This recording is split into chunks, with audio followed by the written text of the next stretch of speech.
So, good morning, everyone. There is a new day. There are new games today. Anna is playing Madrid. She's about to start the seventh round. In here, we can see her opponent. She's playing against a young player. He's like 25, Camilo Arguello, Pete from Argentina. Anna is a bit higher rated. We can see her opponent has 1994. And I, who am sitting here with you and commenting on the game, I am Pia Cramling, Grandmaster Pia Cramling, Anna's mother, and I will comment on the day today as I've been doing the first six rounds. And it has been a very, very intensive, exciting games. It was a beautiful game Anna played yesterday. So Anna, after six rounds, she has 2.5 out of six, exactly like her opponent. And we can see both are there. I see also coffee or tea on the left side. I'm very happy for that because it's a morning round. I do hope Anna had a good breakfast. It's very important to be, for a game, to be prepared in lots of ways. Also to have energy because these games can go on for 3, 4, even 5 hours. Normal Anna's games are like 3.5 hours, 3.5, 4 hours. So it's quite a long time, and you need to have the energy. Maybe you can stay and play without any breakfast the first hour, but after that, it's not so good. So here the arbiter came, he started the clock, the players shake their hands. We can see the clock, and here came the first move, d4. Anna's favorite move is actually a favorite move in the family. Knight f6 came out very quickly. This is one of the two main moves. I would say black keeps lots of option open how to continue the game. Anna go c4 is also like how she wants to make. She takes a lot of space on the queen side, and she's taken also more control in the center. And we can see here that now we have e6, and this is actually the most popular opening, I would say, playing for black among top players in the world. And also we can see that Anna's opponent playing, but this Anna also had faced earlier in this tournament. I think the young boy, from Latvia, he played e6 here against Anna. And now Anna is thinking a little bit, what can you do here? You have, when she played against this Latvian boy, it was, I'm sorry, I forgot his name. Um, then Anna went knight c3. We saw a Nims Indian, but you can go knight f3, you can go g3. These are the main moves here. I would say any other move would be a little bit strange.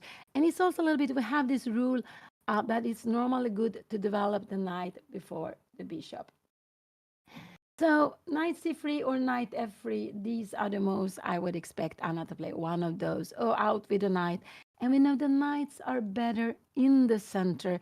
I will just show you. Look here. If you put it on the rim, this knight doesn't have a future. If you're coming here, yes, where is going? It just needs to go back. And here you only control 1, 2, 3, 4 squares. But if you come with a knight to the center, you're controlling so many more. So it's just like 8 squares. Let's see what Anna will play. Knight c3, knight f3. She can also go g3 here. And so Anna play in the festival in Madrid. It's an open tournament. There are 3 tournaments held in the chess festival. Anna is playing the open tournament with 48 players. She is seeded number 29 before the tournament, and now with 2.5 out of 5, she is sharing 33rd place. I think she's 35th when you count uh, the Buchholz or everything. But this is, so they both had 2.5 out of 5. I would call it -1. They have one game less than they have lost. So -1 or 2.5 out of 6. In the tournament, there's one player, a Spanish player from Malaga area. I played against him, Paolo. And he's leading. He's one player with 5 out of 6, and there are 3 players with 4.5 out of 6 in the top. But here we are going to follow Anna's game. She is a bit hesitating what she will play here now. I really do hope she is awakened. And let's see what she's going to play now. Um, let's see.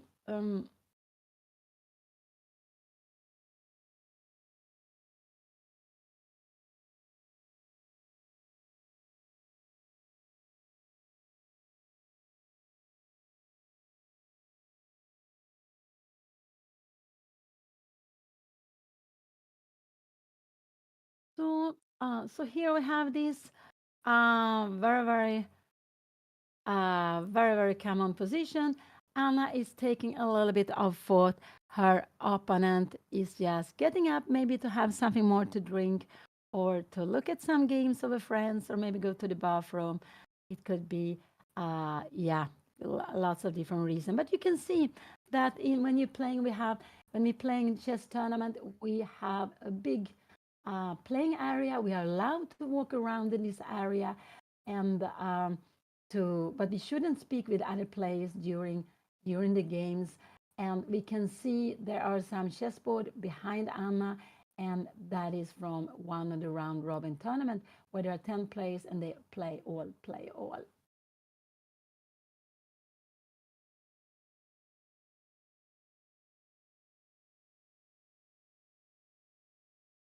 So and behind Anna we see chessboard, but there are no players, and you are allowed to arrive late to the board. I think the most common now is maybe 15 minutes, maybe half hour. It could even be a whole hour. You can be late for the game.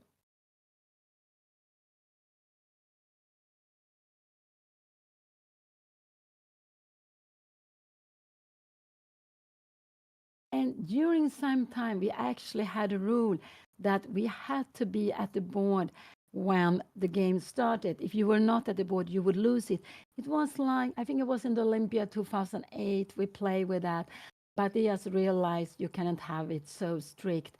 So, and especially when you are playing, you have to travel to the playing hall. Something can happen with the metro, with the train, with the buses. Anything could happen. So it's normal that you are allowed to arrive late for the game. How much depends on the tournament. So Anna, yesterday she won with the black pieces. She won a very beautiful game. She was uh, she was better, I would say, almost all the time. But in the end game, it was getting a little bit scary for me. Anna was playing very quickly, handling the time very, very well. But in the end, she got a little time, and her opponent got a chance to counter attack to get the perpetual. It wasn't forced the perpetual, but it was get a little scary with her opponent's queen close to Anna's king.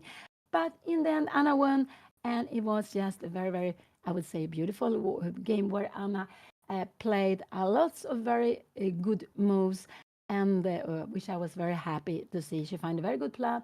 And here we have it, knight c3, bishop b4. We have the Nimsi Indian defense and queen c2. Let's see if the moves will come up here. I think the live board is working very well. Yes, here we have the move. After knight c3, black can go out and pin the knight. And why do you want to pin the knight? Yes, because like this, you take control of this square. It's a fight about the center square. Remember, these four squares in the center are very important. And I now play queen c2, and our opponent, oh, they have blitzen out e4, d5, e5, knight e4. This is the position on the board. They have been playing this so quickly. So quickly, I was too slow. But here is the position at the board.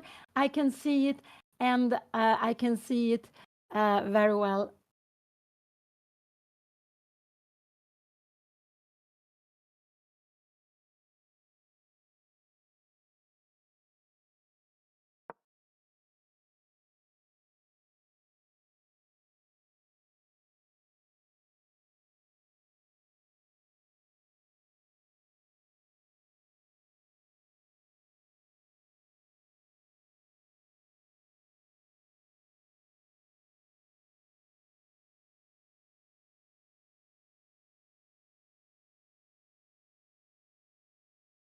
So bishop d3 came, so we have this position. We saw a similar position 2 rounds earlier, when Anna's young opponent from Latvia, he was born 2014, only 10 years old, played it. But Anna then took on d5 before. Now she's keeping the pawn on d5 a little bit longer, bishop d3. So Anna is attacking e4 here now. The most common way for why black to play now is in the center. It's actually not to defend this. Maybe you can go f5, but this is not so good. We would just take here. You will need to take back. You will get the hole here now, and then we will go out, develop our pieces. You will have a backward pawn. And of course, I wouldn't. But her opponent played absolutely. What is the main line? He played c5. So he is putting pressure against the pawn on d4. He's putting pressure in the center, and he has to do this quickly, because if he has played some slow move, one is Anna was planning maybe to take on e4, but if Anna would have castle when he played all this thing, then she would just grab on e4 with her knight. But this pin is very, very important for black. This pin is absolutely very, very important for black. And now Anna needs to defend d4 with her knight. This is important. She can go knight f3 or knight e2. It doesn't really matter where she's putting the knight, but the knight needs to come out here.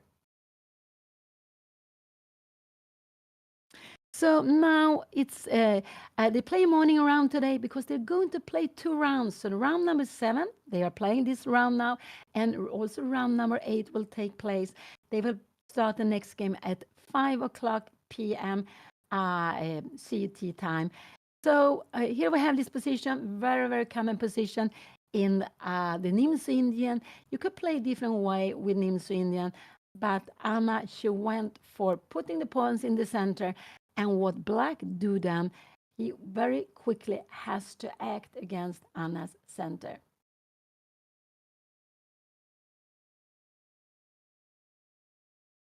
Yeah, you can go both, knight f3 or knight e2. I don't know, knight f3, if you go bishop, could queen a5 be something? I don't think so. I just don't think, I think we just can grab this.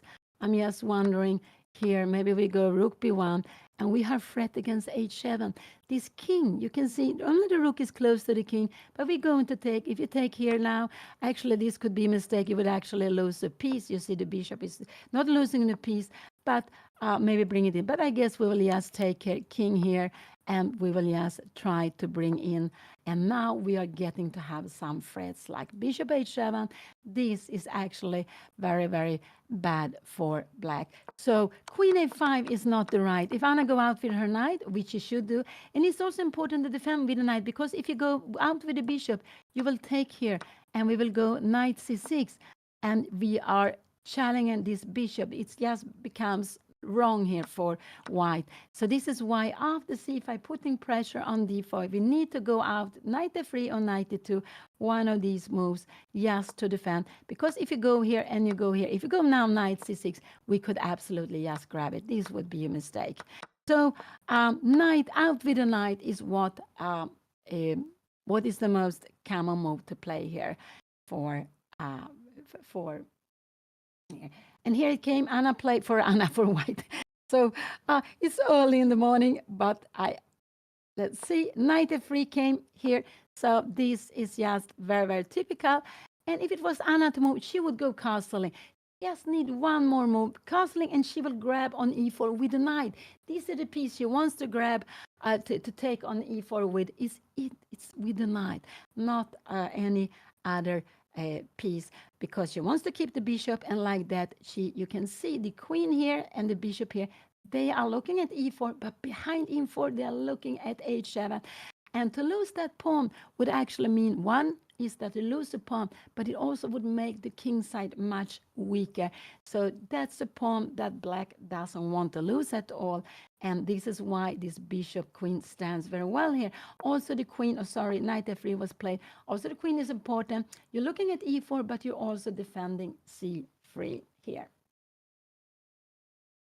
Now so here we have And now we can see Anna better. Also, that is good. A little bit curious that behind Anna, there's no players at the board. So it means that it looks like one of the players is late for the game. Um, but I am actually not sure who are going to play that. But they're playing another tournament. Anna is playing in the open tournament with 48 players, between 1800 and 2400 and something.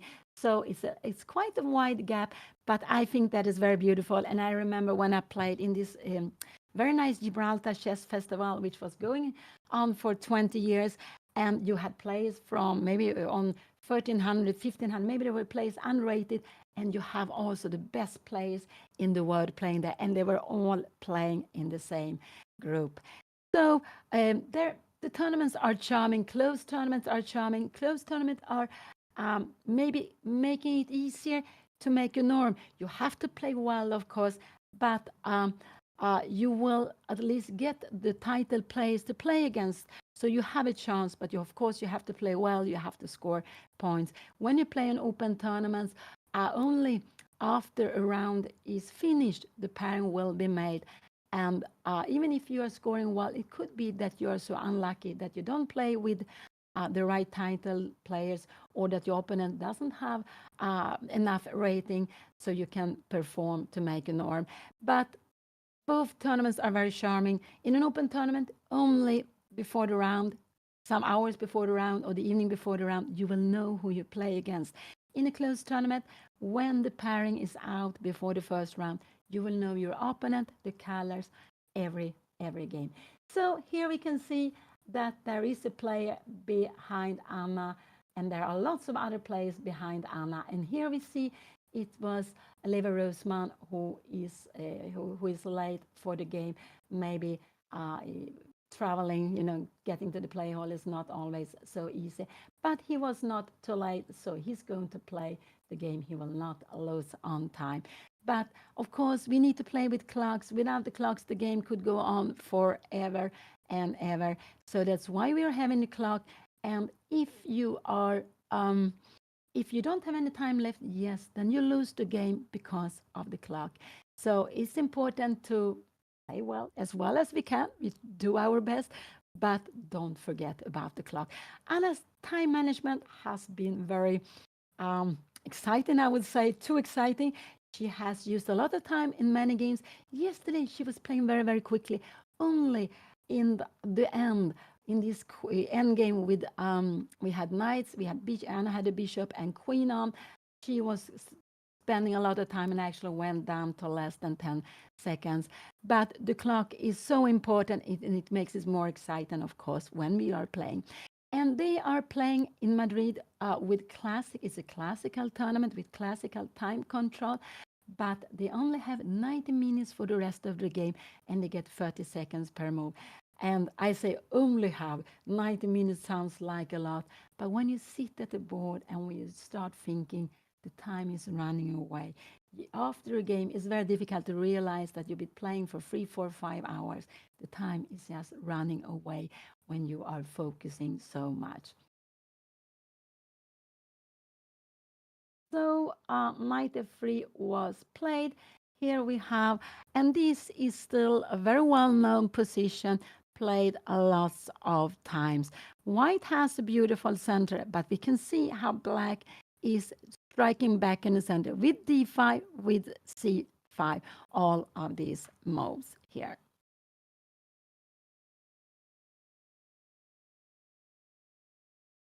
So what the main move here is to take on d4 here, and then go and attack this pawn with knight d7. This is the main move. If you go something like knight c6, I think we will just go castling, and now there is no pin. If you take here, yeah, we will absolutely just grab here, and we will have this pawn is a little bit weak. We have a3, b4 coming, but we have also this one coming.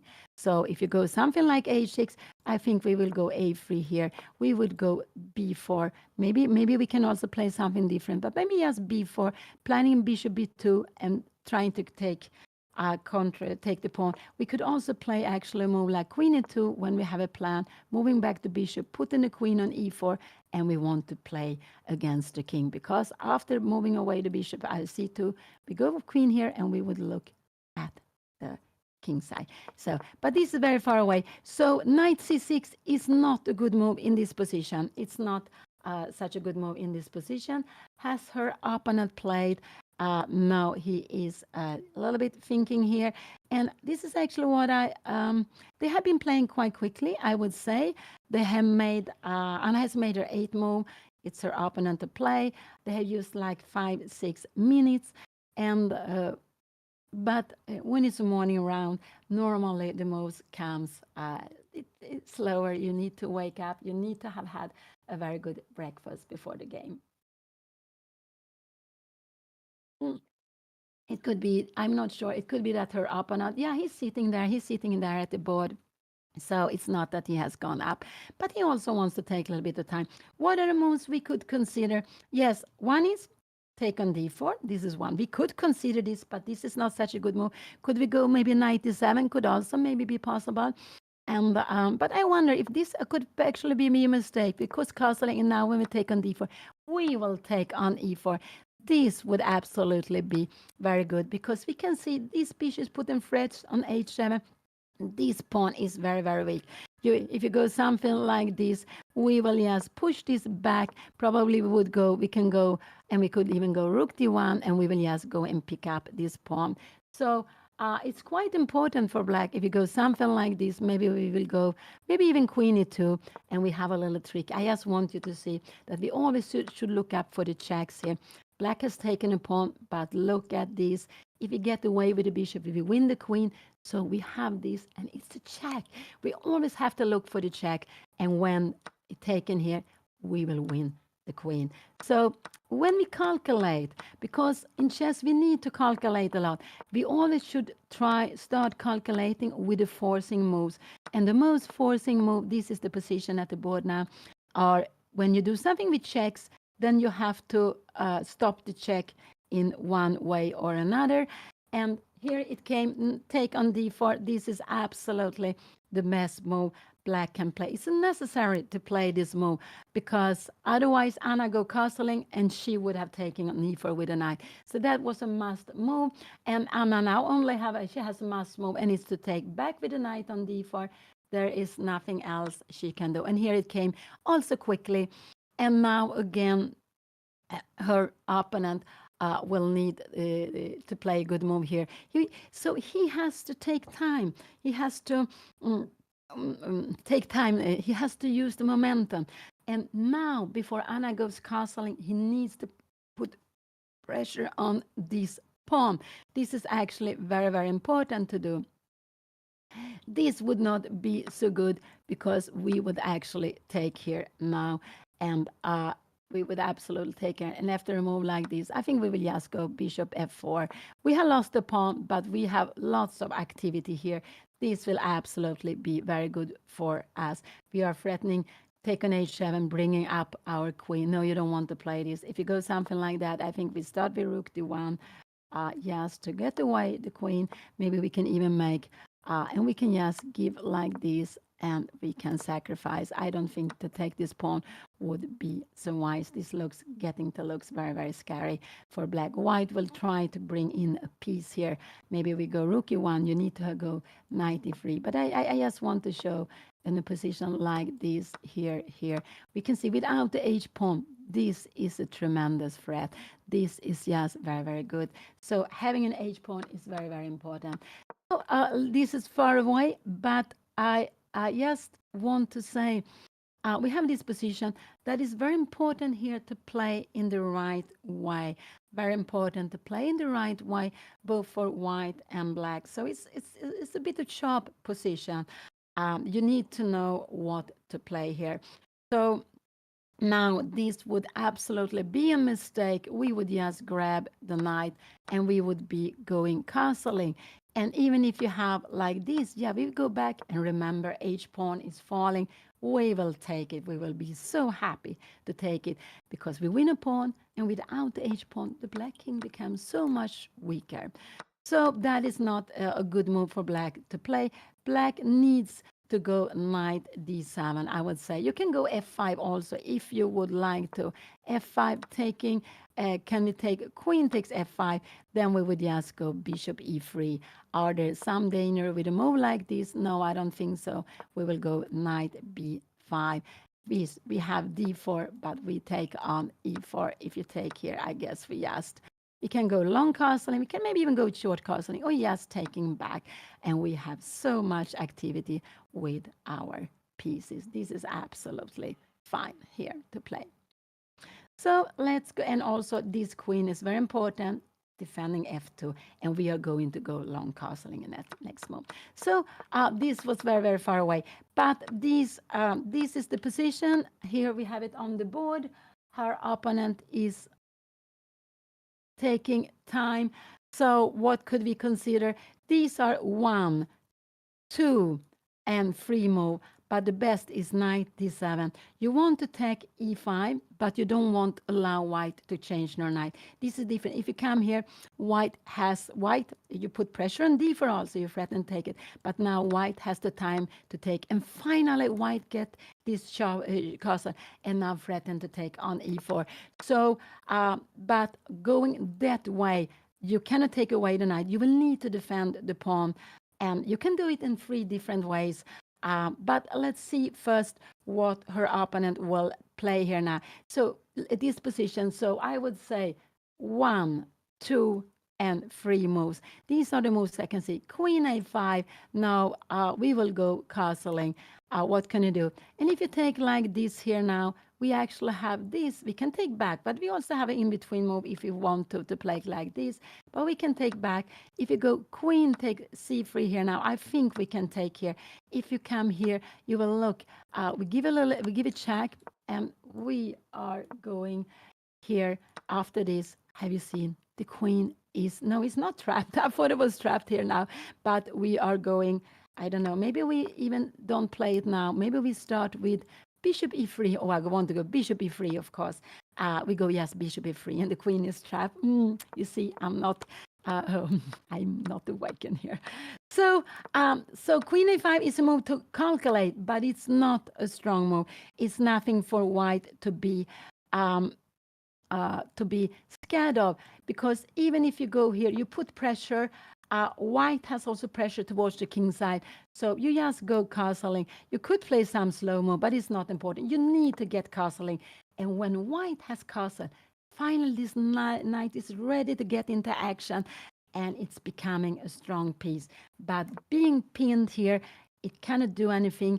So Anna just need one more move, and she has made the most important of her development. She needs to castle. I would say that if black plays a slow-mo, castle will come.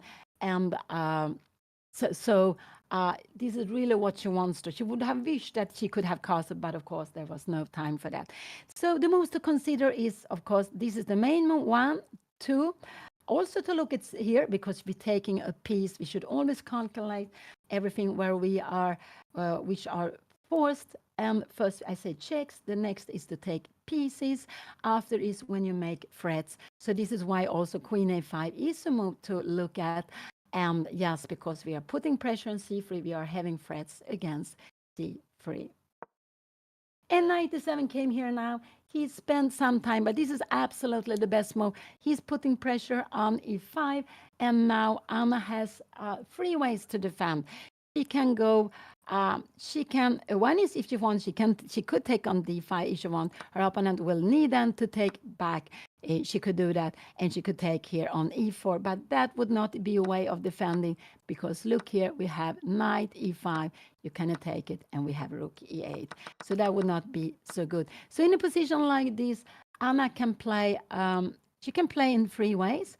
She can defend this this pawn, with the bishop f4. This is the main move here in the position. She can also defend it with f4, but it would weaken up the king side. This was 2. She could also have taken on e4, but if you play like this, queen a5 will come.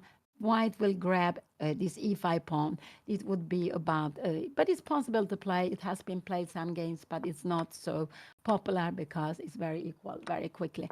So Anna played knight d7 came, and let's see, Anna played bishop f4.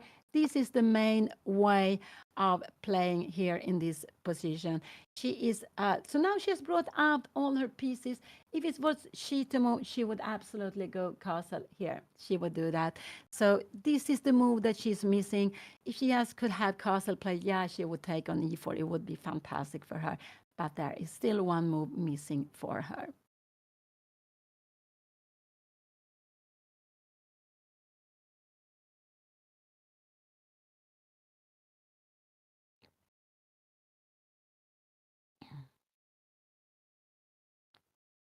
And in this position, this is still a very well-known position. I have played this position, I think, both with white and black. No, maybe not, because when I play this, I actually have played this with f4, not with bishop f4. No, I have not played this with white. Have I played with black? I think I have played this position black. I'm not sure either. But now black has two ways of playing. One is queen h4. You're putting pressure on the piece defending here. And one idea with this is that you cannot come here because we would win a piece. The knight is hanging. So there are pieces here. So if queen h4 comes, Anna will need to go g3. But now the king side will be a bit weakened. It will be a bit weakened. So this is one move to be played. I think this is the main move, queen h4. You can also go knight c5, and you want to start taking the pieces here. So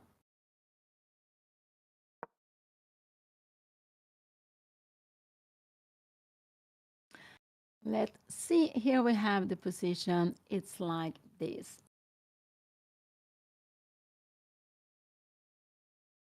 Bishop f4 was played. Her opponent is using time. He's down to 60 minutes, and I'm just happy to see that he is spending some time here now.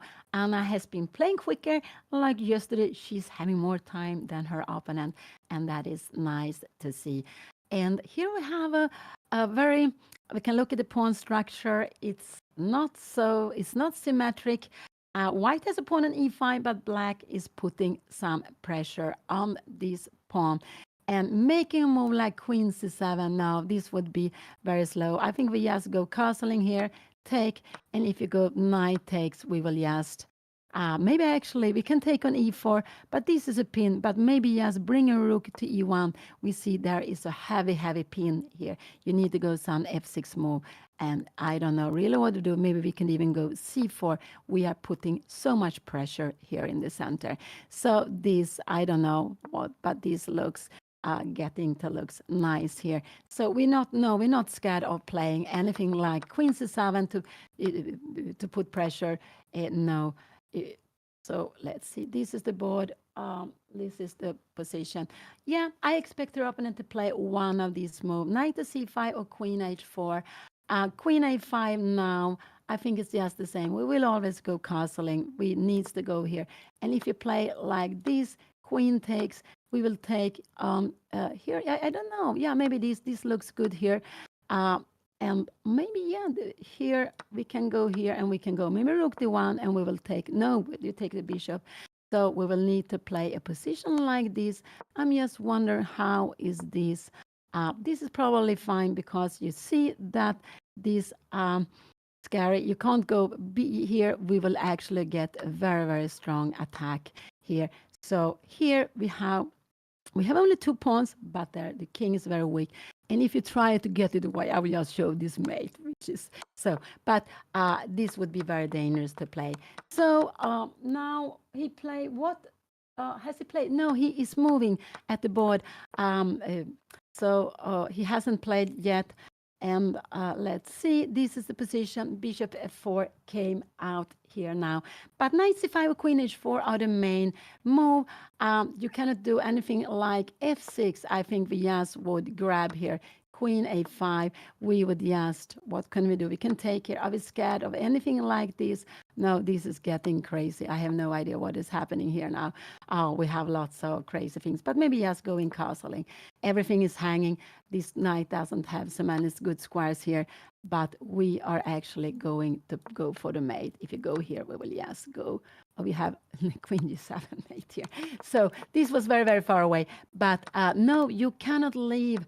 You have to be careful. So you don't want to push the F pawn because E6 is hanging. Your king will also be very weak here now.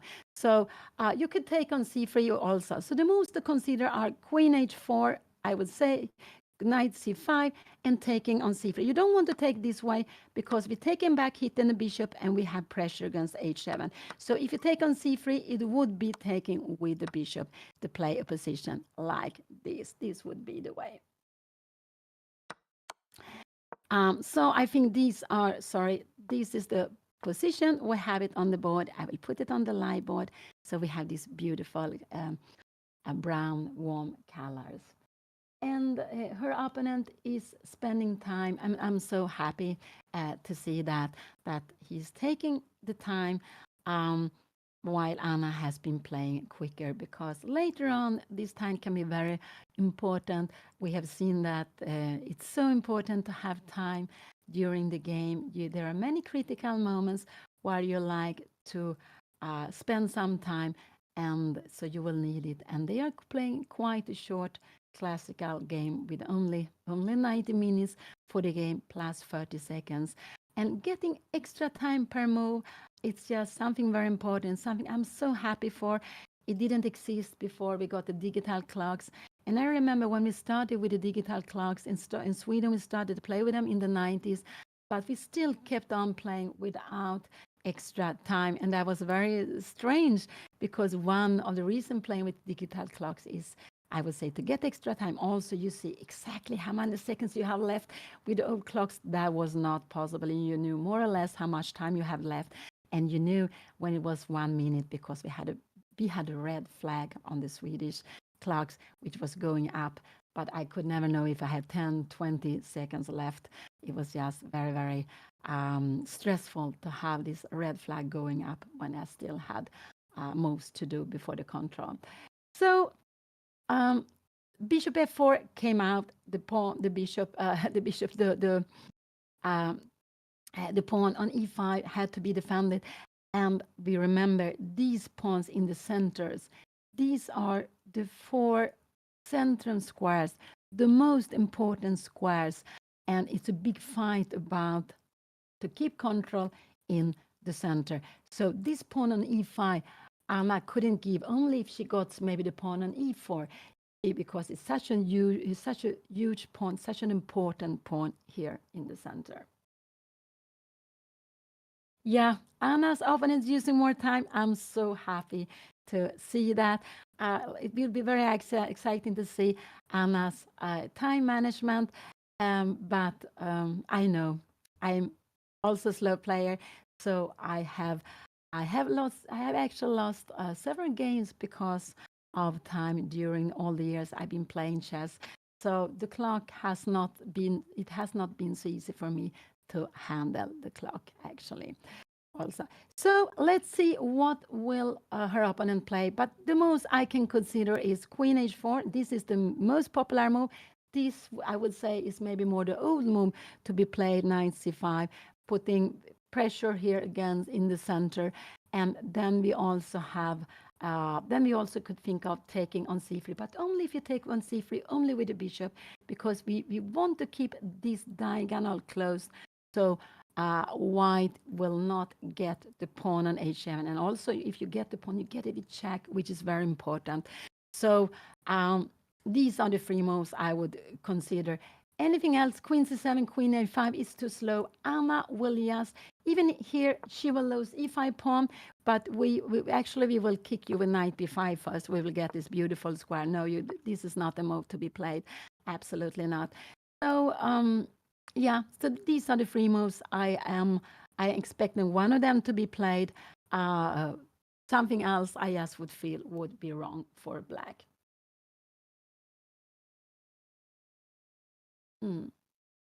Yeah, I am actually happy when the games is getting a little bit slower, especially when Anna's opponent is thinking, because in the first 3 rounds, Anna played against 3 players, all with 2,205 or more.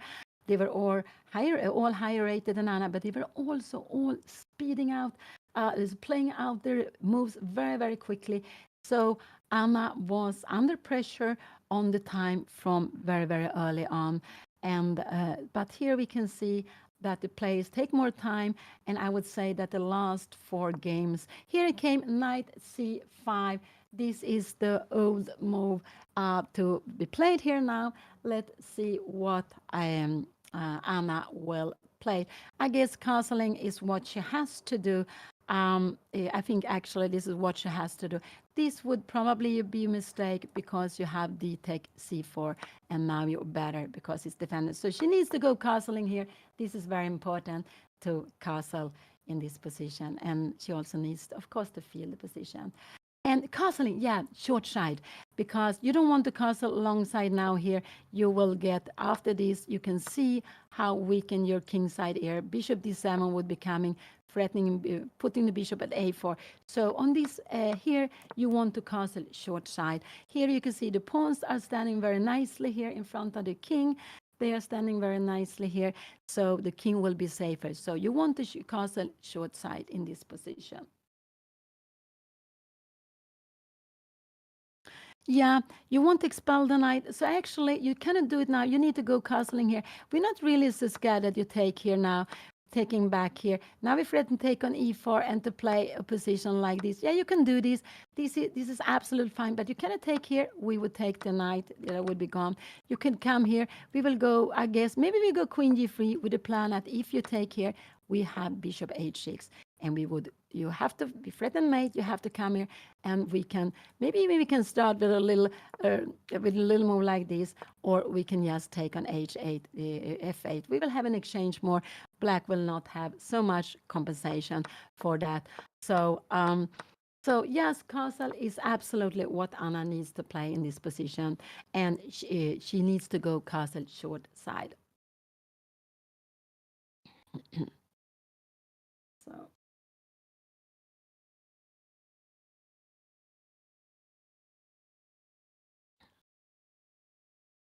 So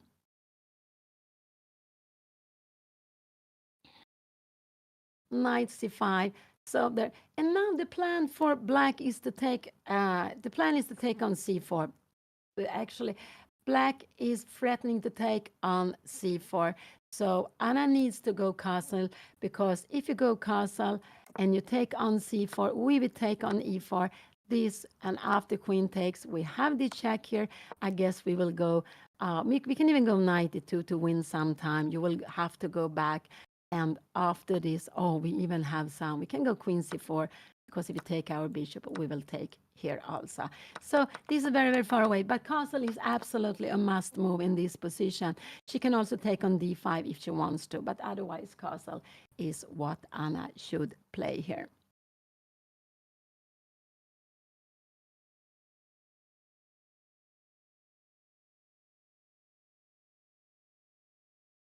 Mm.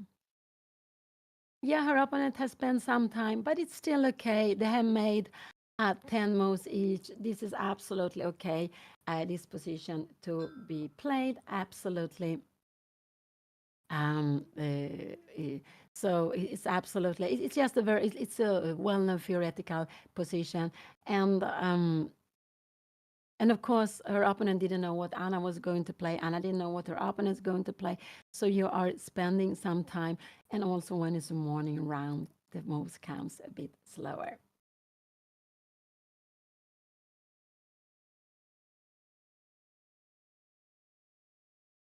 And yeah, behind Anna, we see the players from the closed tournament A. And here, uh, uh, and and sitting on the board next to Anna, it's Lever Roseman, Gotham Chess. But I don't know who he's playing against. He's playing with the white pieces. And he's actually the one who is leading the round robin group A with 4.5 out of 6. In the tournament Anna is playing the open tournament. There is one player with 5 out of 6. Um, and then after that, there are 3 players with 4.5. Anna, like her opponent, she has 2.5 out of 6. And Anna, and she's sharing, they are sharing about 30-30. place um, among 48 players. But there are still 3 exciting games to go. And here we see the round number 7 round, the game from round number 7. They will play 2 more rounds.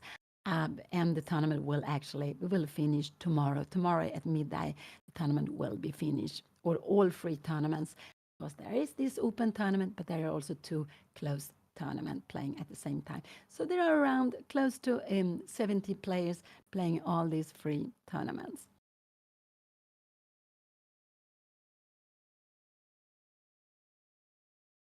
Yeah, I am also playing tournament.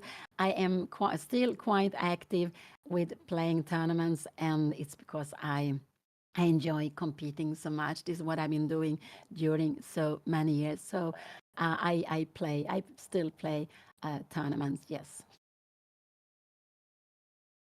But I also like to be here to comment on Anna's game. It's so exciting every time she is playing. And let's see what we're doing. I want just her to go castle, just to go castle, not to move the bishop. That would be, that would give um, the initiative to her opponent, because she needs to put pressure here, and she is not scared that her opponent takes on d3. We will have a position then with different color bishop. If she go here now, this is the move she has to go, take and take.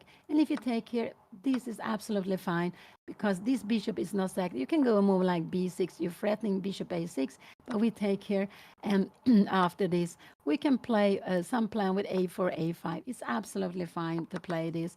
What more could we play here now? We could also go, maybe yeah, actually, we could go knight c6. We would actually win a pawn here, and now we take.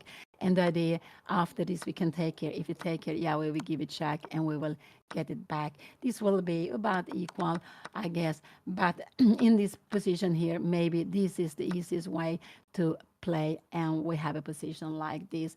This will absolutely be about equal, I would say. Absolutely. So knight c5.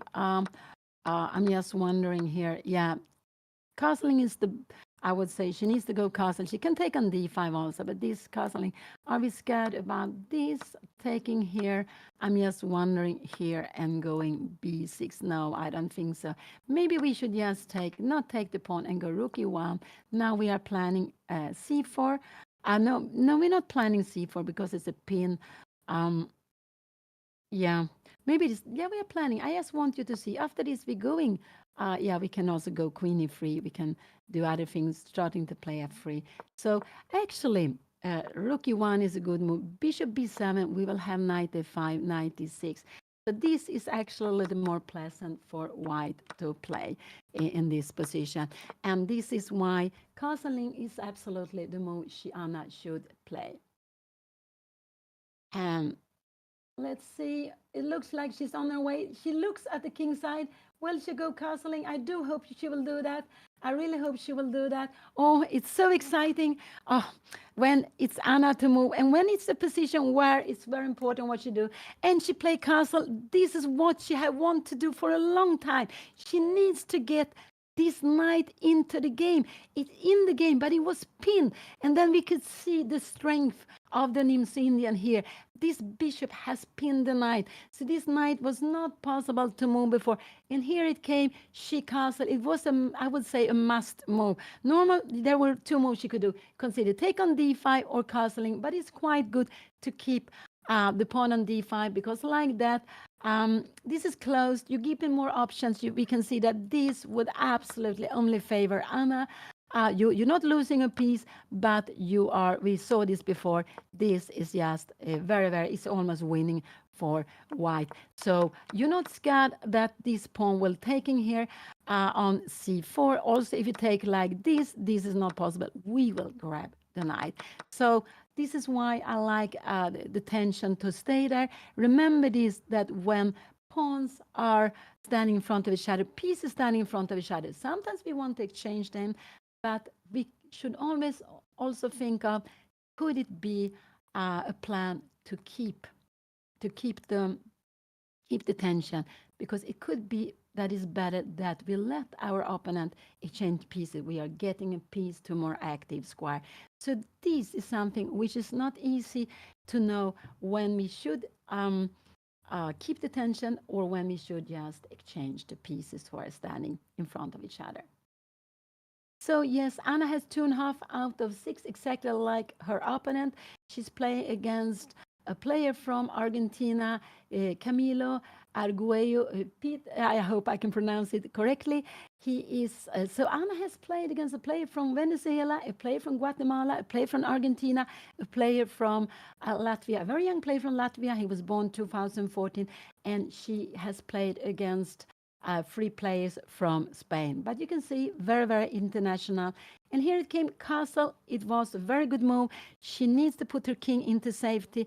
The king stands so much better. She needed to put it on the king side. There's too much action taking place on the queen side. Her king would have been very weak on the queen side. But here on the king side, we see all these pawns in front of it. There are also only this knight close to Anna's king, but f2 is very safe. It's defended by the rook. It's defended by the queen. There is no way black can get any attack against f2 at this moment. So Anna's king is very safe on the king side, and we always should think about king safety. And like that, now finally, Anna is planning. What is she planning to do? She's not planning knight e4. That would actually lose a piece. That would actually lose a piece. But she no, it would.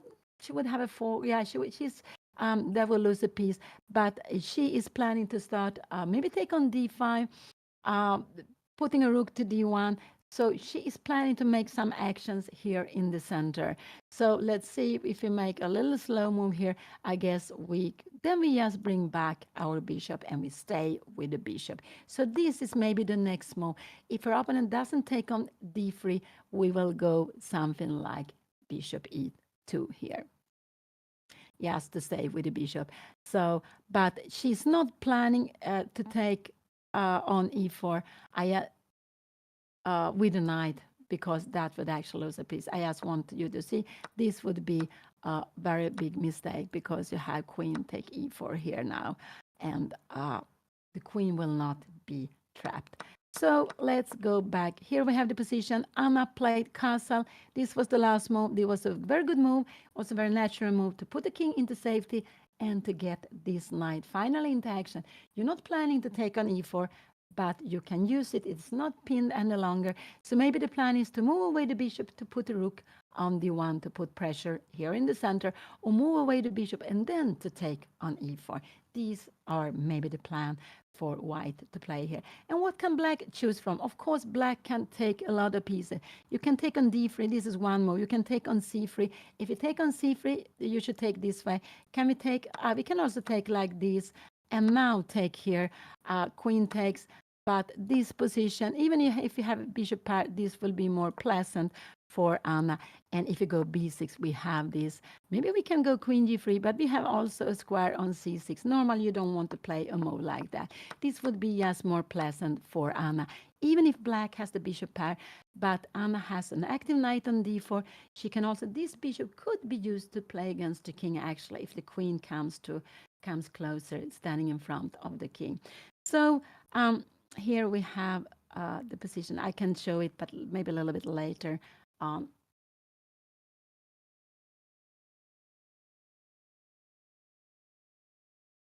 And yeah, Anna has played quickly. I'm so happy for that. She spent like 15 minutes plus 5, 20 minutes for the game.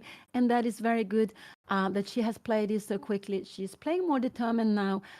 Now in the last rounds, and I'm just very, very happy to see that.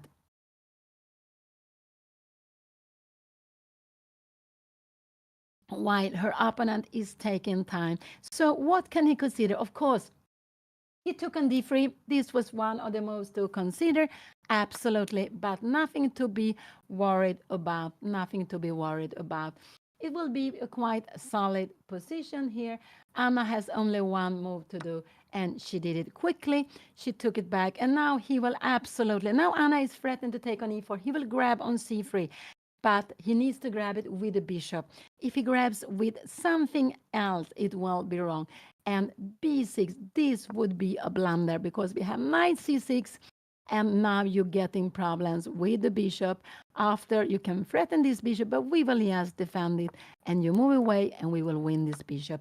So we always have to be careful of giving a hole, letting one of our opponents pieces jump into our position. What move we can consider here? I think bishop takes c3 is the main move here now. Yes, because Anna has this threat, and this was also played very, very quickly. Anna needs now to take back with the pawn. That is the only thing she can play. We'll get a more solid position here now. We will absolutely get a more solid position. So and now Anna took back, and then he played, he took back, and now he played. So this was played, he played queen c2. He played knight c4. He played this quickly, but this is a mistake. This is a mistake. He needed to take on c3 because now Anna can go queen g3. She's having threats against the king. This is what I wanted to tell you. Look at here. If you take here, we will have time for bishop h6. We're not taking back. We are having a huge, huge threat. Only way to defend it is g6. And now we can take on f8. Maybe take on f8 this mistake. We should just take back here with something, probably with the queen. We are keeping this very, very beautiful black squared bishop. This would absolutely be a mistake because we have now bishop take d4 and c5 is defending. We are getting bishop and knight against a rook. This will be good, but we will absolutely, what is very important in this position is look at the black square. It's a hole here, it's a hole here. And where is black square bishop for black? It has been exchanged. So here black will actually have some problems. So knight c5 came, and that was a surprise. It is actually a mistake. Black didn't want to give away the bishop pair, but it would have been, because now if black takes on c3, I think the plan for black is queen e2, maybe to go here, to take here, but Anna has this beautiful, beautiful queen g3 move. She is putting pressure here. This is what she does. And if the king is moving, I guess we can move rook to d1. Absolutely. You can take here, but now we will always take back with the queen. Look at the pawns. Remember, pawns together are stronger. Pawns together, they are more happy. And if you go, so now this d5 pawn is getting weak. Maybe you can try something like this. We will kick you away. And if you're coming here, I guess we will go, I don't know why the queen is better. Maybe here, maybe c1, maybe bringing it here. Maybe c2, kicking here. After a move like bishop h6, we can just start kicking it. And you see this knight doesn't have so many good square to go to. So let's see, go back. This is, so knight c5 was play. I do hope Anna play queen to g3. I hope she goes for the king, because the king will, if she goes queen to g3, this king will absolutely be more, she will put threats here against this one. So I do hope she will play this. It's getting so exciting again. Will she play the best move? Knight c5 wasn't the best for black. It was better to give away the bishop pair to let Anna have, to damage Anna's pawn structure. But now, and she played queen e3. She played queen e3. And of course, this is a very good move. It's also a move Anna likes to make because she likes to attack. And here we can see she is putting threats against the king. She's threatening bishop h6. What can her opponent do? Yeah, he can go, he could go maybe queen c7, but then you could be kicked with knight b5. No, you don't want to go there. He could go queen d7 or queen e7, but after queen e7, we can take on d5. If you take here, yeah, we will go d6. We have such a huge pawn. We have a huge winning pawn. No, this is not possible. So you can go d here, and the plan is if you come here, you will go something like f6 or f5. We will play this position. So, and you're defending the mate. Or you can go king h8. This is actually what I expect her opponent to play. And now this is not so easy for Anna to know what to do. But the best is to bring a rook to d1. I would prefer to go with a rook here. And yeah, can you play something like this? But this looks very scary because here we are having a fork, we threaten the queen. The best thing you can do is actually to play with the queen less, to give like this. But this should be getting fine for Anna. I have no idea how is the best way of playing this. It will be, I don't know if you have some plan f4, f5. We have to look. Could we bring the knight closer here? I'm not sure. If you're coming here, we will maybe start getting some nasty threat against the king. So let's see what, I don't think her opponent would never in a position like this play that. So queen e3, this is the last move played. She is threatening to go bishop h6 and after that to make mate on g7. So this was a very, very good move. She's winning time because she's having a threat. And these are the moves we have to look at. Remember first the forcing moves, first checks, after capturing pieces. And then the third one is to put up threats, to make threats. And here we have a very strong threat of going bishop h6, winning some material. So the move which you could think of is coming here. You could also be rook e8, could also be a move to be played. But after rook e8, if you go something like knight b5, we will jump in on d6. And that could be a bit scary also. So you don't really want to play that. No, I guess queen h8 or maybe queen d7. And here we have it. It came very, very quickly. Queen h8 was played. King h8 was played. And now I like rook to d1. I like rook a d1. This is what I like to play, just to put the rook on a very active square. And you can see now, if it goes something like rook a d1, if here you don't want to play this because we will go, can we go something else? Can we go knight c6? Is this possible? No, you have queen b6. I forgot that the bishop is defended. No, we will just go for material. So I'm hoping for rook a d1. What more could Anna consider? She could consider taking here, but I'm not so fond of taking it because this will come up. But you can also play like this and now to go rook d1. This is absolutely fine. And if you take here, we will take back with the queen. I like this because we don't have, you can come here, but this is no problem. We're bringing away the queen and we will go f3 later on. I like this square here because we're looking at c5. We're looking also at the rook. The king is worse on h8 than on g8. This is something also to think of. In a position like this, her opponent almost had to go to king to h8, but this king is now not defending the rook. There is no problem at the moment, but we saw that it could be some tactics later on. Also for the endgame, this king is more far away from the center. We are in the middle game, so that is not important. But the king is a little bit, but it needed to go there. So if you could have let the king stay on g8, you would prefer that. But now for the endgames, because in the endgames, when there are not so many pieces on the board, we need the king. If depends, of course, what kind of endgame we have. But in lots of endgames, we need to use the king. We need to bring it into action. And now standing on h8, the king will be one step more far away.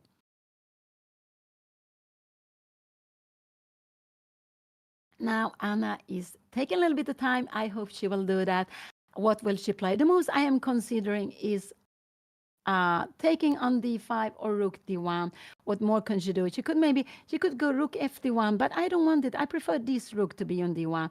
Maybe later we want to go with rook here because it's not going to happen anything on c1. And it's actually one, yeah, no, I like rook a d1. She could also consider a3, but I think a3 would be a little bit too slow. You would take here, and now you would have time to play this queen takes c4, and I don't know, we can even go b6. We are getting out this bishop. This would be about equal position. We are having the threat of bishop a6.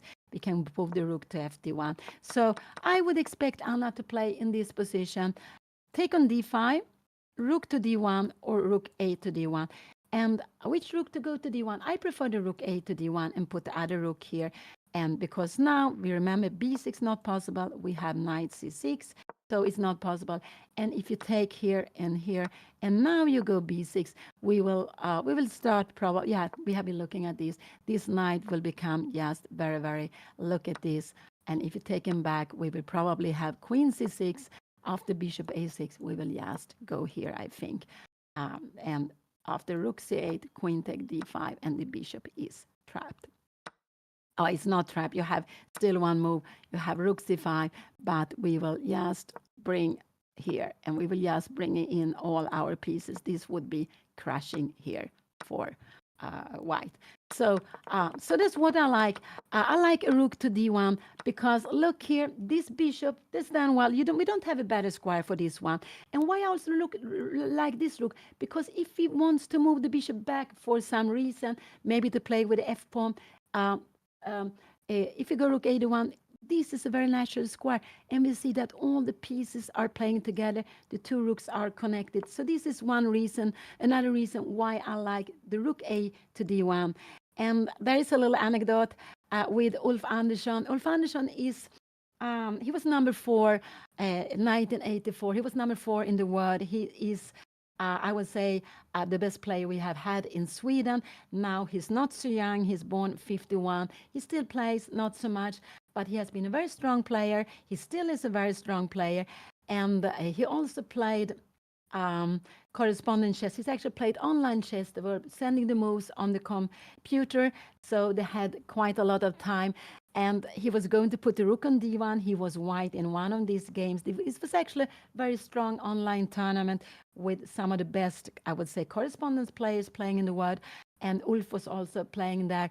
And he was spending, I think it was a week before deciding if he should put rook a to d1 or rook f to d1. It was so many different nuances, so difficult to pronounce it, but so many small different details, and he couldn't make up his one. So he used the whole week to decide which rooks should go to d1. And I just hope Anna brings a rook to d1, but I like more rook a d1. I think the pieces are more connected. I don't think this rook will do so much on c1. And after rook a d1, we always can bring this bishop back to c1. We're defending b2.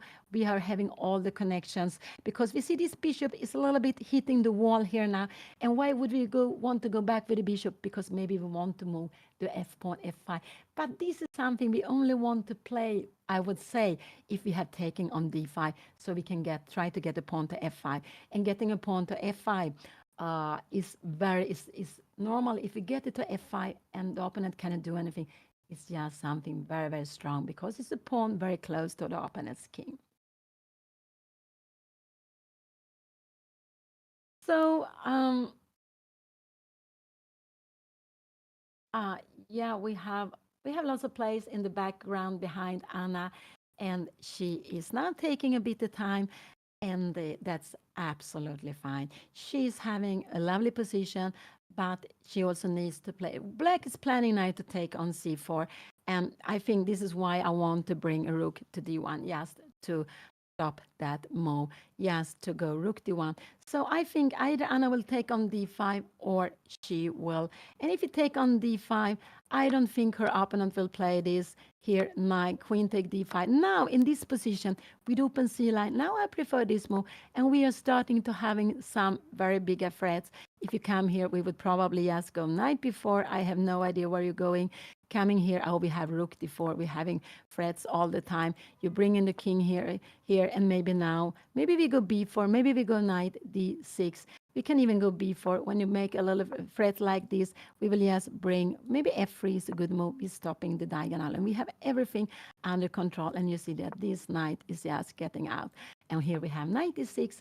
And the knight is so strong on d6, attacking the bishop, but also avoiding that this rook can come to see it. This is very, very far away, but I would say, so the moves I would guess Anna will think of what she is looking at here is rook to d1, one or two rooks to d1, or take on d5.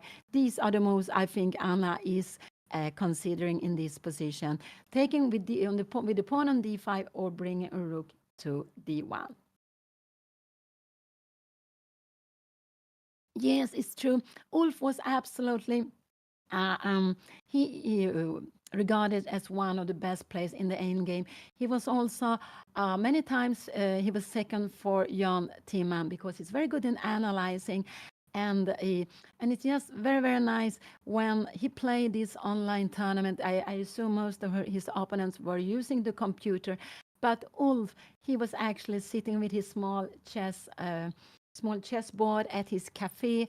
He was living in a small town, Arboga, like is it 2 hours from Stockholm, and he had a coffee place he liked to go to, and he was moving around the pieces himself, not using the computer. So he is a tremendous, strong endgame player. He's very good in analyzing. He has a very good understanding for chess. And that's just fantastic to see. So he is a very legend player we have in Sweden, and so when he was 18, 19 is when he won the Swedish championship. I think it was, could it be 69 when he was 18? And after that, his international, he became very strong also international, and he played lots of these players. He's the same generation as, yeah, there are other players born around the 50s, and Ulf is one of those. And he was number 4 on the FIDE rating list 1984. I don't know if it was one list or if there were more lists. At that time, the rating came out only twice a year, 1st July, 1st January. Now we are getting rating every month. So a tournament. So when this tournament is finished, the organizer will send in the results to FIDE. It will be calculated and it will be counted for the list from 1st of July. But this was a little bit about Wolf Andersson. He's not playing in the national team any longer. Sometimes he is coach. He has been coached for the Argentinian team. I think maybe has he been coached also in the Cuban team. I think so. That could, yeah, it could be. So he plays sometimes maybe more rapid and blitz tournament, but he do love chess, and he also very nice commentator. He's commenting on in tournaments, and he knows so much chess. And I do enjoy very much when I see Ulf analyze. Yeah, that's just fantastic. And I'm not playing because I'm here commenting on Anna's game. So that's why I'm not playing. And I also just finished Norway Chess, and which was fantastic tournament. It was so inspiring to play that. Wow! And after that, I just feel I need a break. So I am very pleased to be here with you to comment on Anna's game. And it's, yeah, it's so exciting. What will she play here now? But the free moves I think of are taking on d5 or bringing one rook to d1. And it's very logical. We want, why the rook on d1? Because we have the queen here. We want to put pressure also on the pawn. That's why, like this, we are putting pressure on d5. And behind d5, we have the queen. And where is this queen going? Yeah, maybe you can go queen f5. Could Anna be... but then, maybe we bring in here. Could she be scared of taking the pawn here now? I don't think so. Let's see what is going to happen here now. And we take this pawn. You are taking back. And what is happening? Oh, we have some tactics. We have this very beautiful tactics, and we have queen f5, knight f5. And you can see now this is very good. We took this rook because if take here is not, we check. If you take here, we will not take back. We will just give mate. So this is just very beautiful. But it could be that Anna is considering this move. Could we go here? But then we have a6. This would be different. So it could be that Anna will play rook fd1 because after queen a5 we are bringing in here now, and if you go a6 we will just go knight b3. You take here, we take back with the pawn. You need to bring back your queen somewhere, and in a position like this we will actually play with a different color bishop, but we have a huge pawn on d6. You will need to go f6 and e5, but here probably we go here, and you can never go e5 because we will grab this pawn. This is just very far away, but it could be a reason that Anna will go rook fd1 if she's scared of the queen to go to e5, a5, because she really wants she wants to be able, if you take on c3, to take back with the queen. This is what she wants. So maybe she will play rook fd1, but I do hope she will bring a rook to d1. This is what I hope. Bring a rook to d1 or taking on d5. So These are the move to consider. A3, it could be another play A3, but this will not be because now black has time for taking here on C4. Can black make something else also? You can go here. Is this something to, and now D takes C4, because if you take here, yeah, we will grab this. This would just be good for white. But we can put the rook on a D1. What will happen here now? But then you have bishop D7. But this is getting to look good. This knight is a little bit far away. We are starting to have some plans of going knight g5. I think this is absolutely fine to play. We have a pin here also. Maybe you need to do, I don't know if you go here.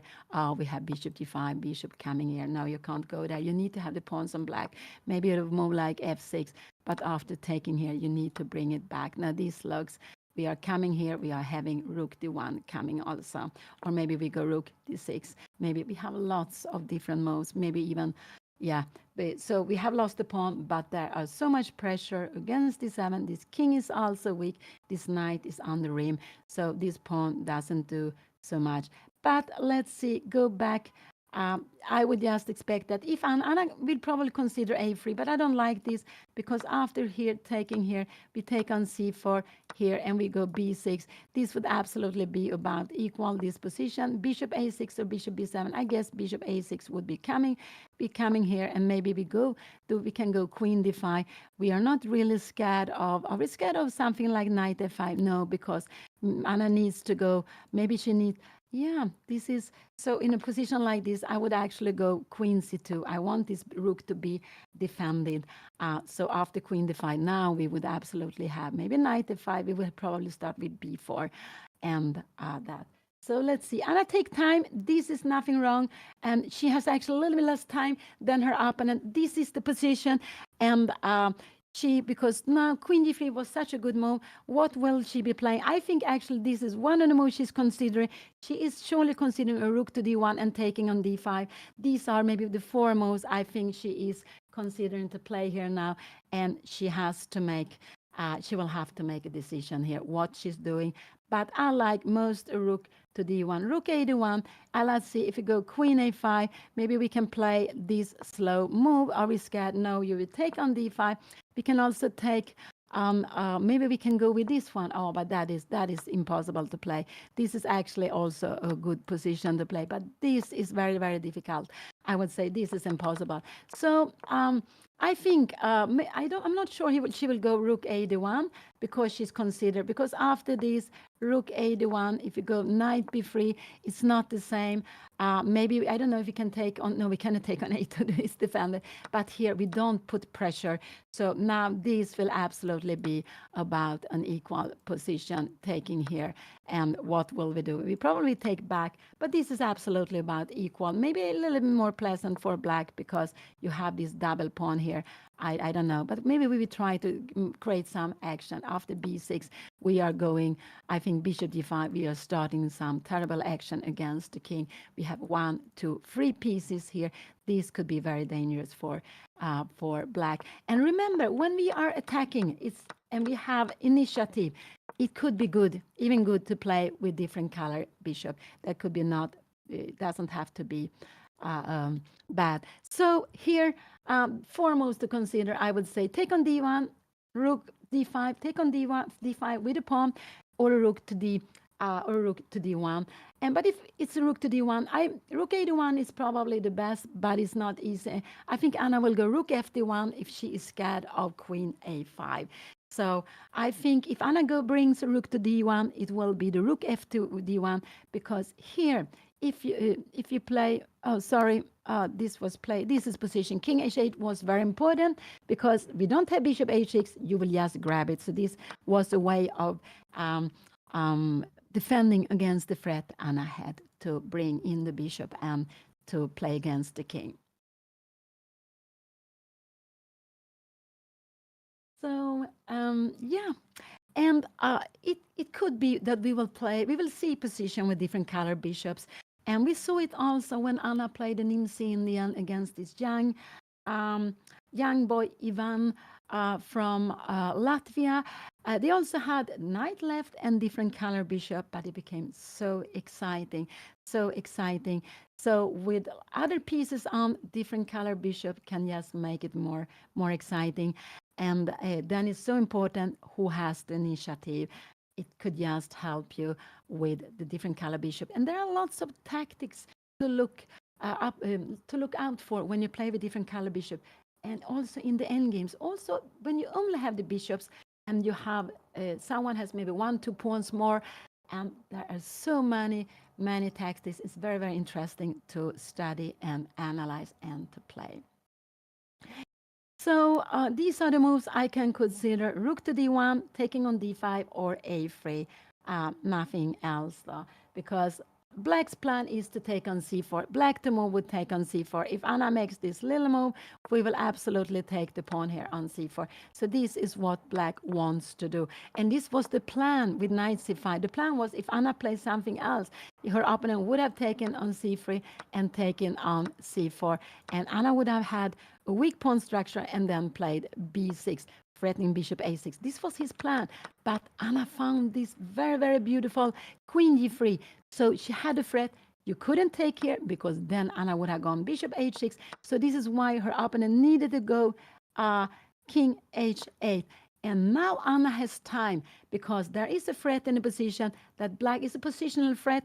Black will grab a pawn, but it's also very positional to take it.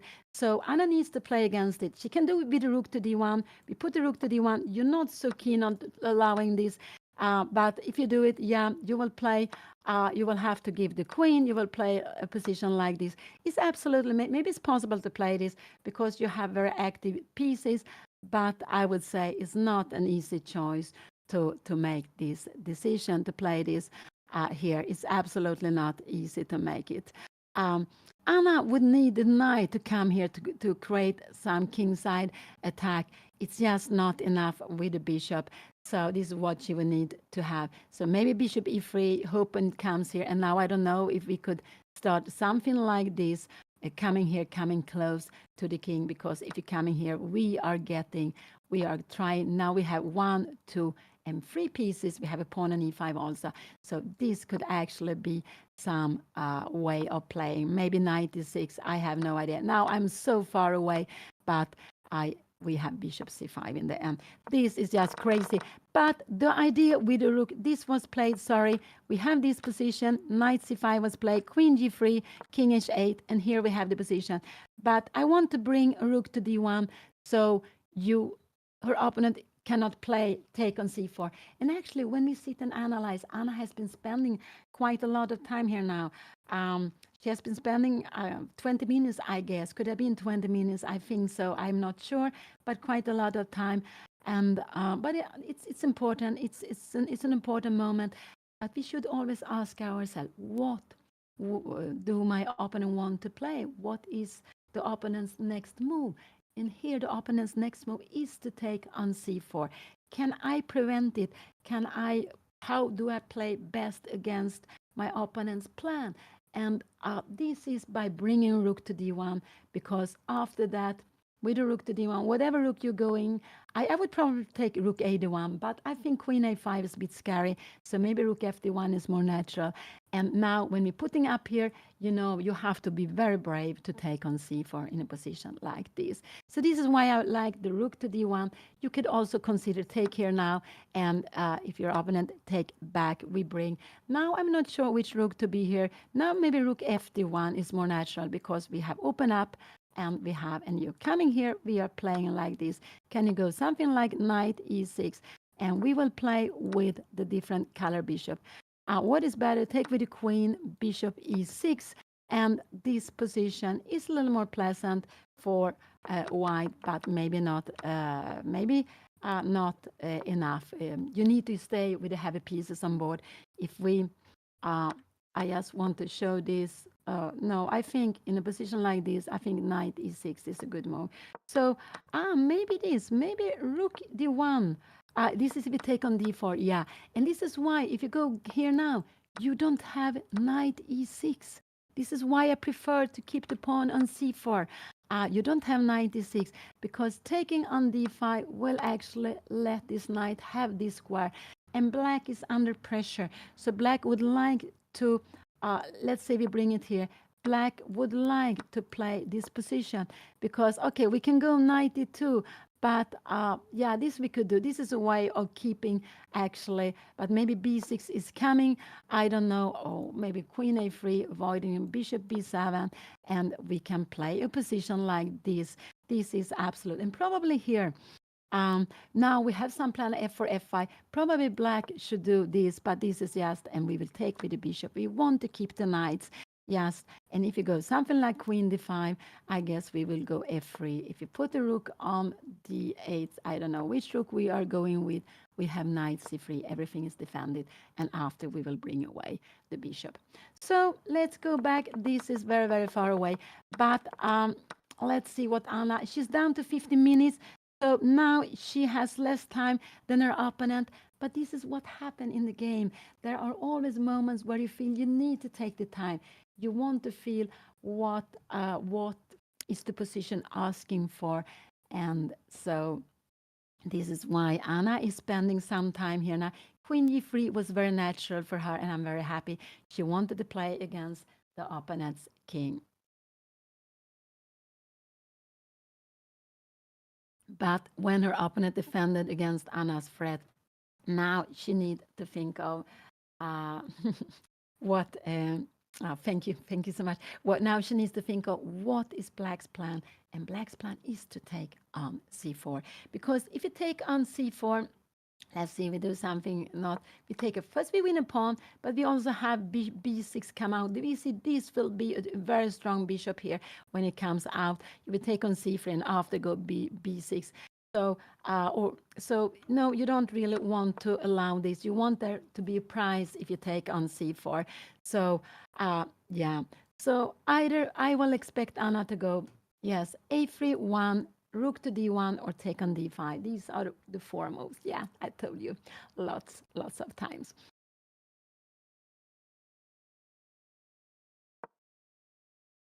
She played rook fd1, and I think the reason for rook fd1 was that she was worried about queen a5, but queen a5 now is not the problem. We can go here.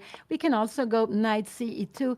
A pawn is defended. So this is why she brought the other rook to d1. This is absolutely a very nice move. One rook to d1, and it was the most human move, because with the rook on a1, you're defending a2.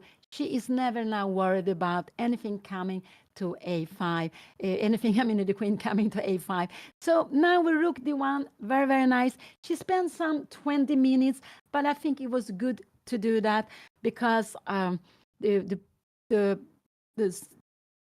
game has changed when these bishops has gone off the board. We have a position. Black has the bishop pair, but this one is not really in the game. So most probably Black in some moment is going to take c3. What is Black going to play here now? I don't know, actually. I think this is just impossible to play, because we go here, and here the only move you can do in this position is actually, now this is different. Yeah, you can only go for the queen here, sacrifice, because you don't have time to move the queen. We have taken chair with mate, and I don't believe that here that her opponent. So the only thing in a position like this, of course, you can also play this now, is we check, and you can go here, but this would be a worse position, because we have brought this rook into activity. Maybe we will go a3 here. I don't know, a3 coming here. We will put, and we will, yes, put the knight on this beautiful d6 square. So if you sacrifice the queen, you need to do it another way. But I would say, I would be so surprised if her opponent after rook to d1 takes on c4. That is a move I would never really consider. But now I see also, after taking here, can we go knight f5? Is this, but this is actually worse to do like that, because we're not winning. Black has an extra pawn. Black will have, you have to give the queen, but Black will have, will also have an extra pawn here. So it would be, and also control e4 square. So if you take, but rook d1, this would be very, very, very surprising if black plays this. So what can I consider here? Taking on c3, um, not b6. We remember this would be losing the piece. We move away the queen, and we see that this one is hanging. b6 is not possible. If you go here, no, I don't think so. We will take on d5. Take here, we will just take back. We have a threat here. You need to, if you go rook c8, we will stay with our extra pawn. You need to go knight a4, and now maybe queen a3. I like it. You can take this here, but this is now the rooks are perfectly placed. Rook c1, and you have this weak pawn. What you're going, maybe knight b6, but we go b3. We just have a beautiful knight here now. We have different color bishop, but you can't play more like this. We will bring in the knight. Maybe we will also go queen d6. We are getting so much activity, and a position like this would give us a huge, huge pawn on d6, well defended by the bishop, and it will be possible for us to jump in to put the rook on c7. So very, very far away, but I don't know what to play. It's not easy at all here for black in this position after the rook to d1. I'm very happy Anna played this. Rook to d1 was the strongest move. And by keeping, so again, Anna keeps the tension. If she had taken on d5, e take d5, knight e6 would have been possible. Now black has less possibility. This pawn is still on d5. There are more pressure, and lots of time we say that it's more difficult to play against when you are putting up the threats than when you are executing them. So she is putting more pressure on d5. She's actually planning. Let's say we make a little move h6 here. She is planning this. When you take back, we can play like this. Can we do it? Knight f5. How is this position? No, this is actually not so good because we are losing two pieces. It only works with rook a1. With rook fd1, it doesn't work here now. So it's not a threat, but in a position like this, we will go here. We put so much pressure. Can you go bishop e6 here now? We are going to put a lot of pressure. We are just having. And now maybe finally, can we start playing f4 and f5? Yeah, we can even start with f4. We can also try to bring it up here. So this is, Anna has more piece activity in this position. Rook fd1 was the last move, putting pressure here. I will just, so you see it, putting pressure to d5.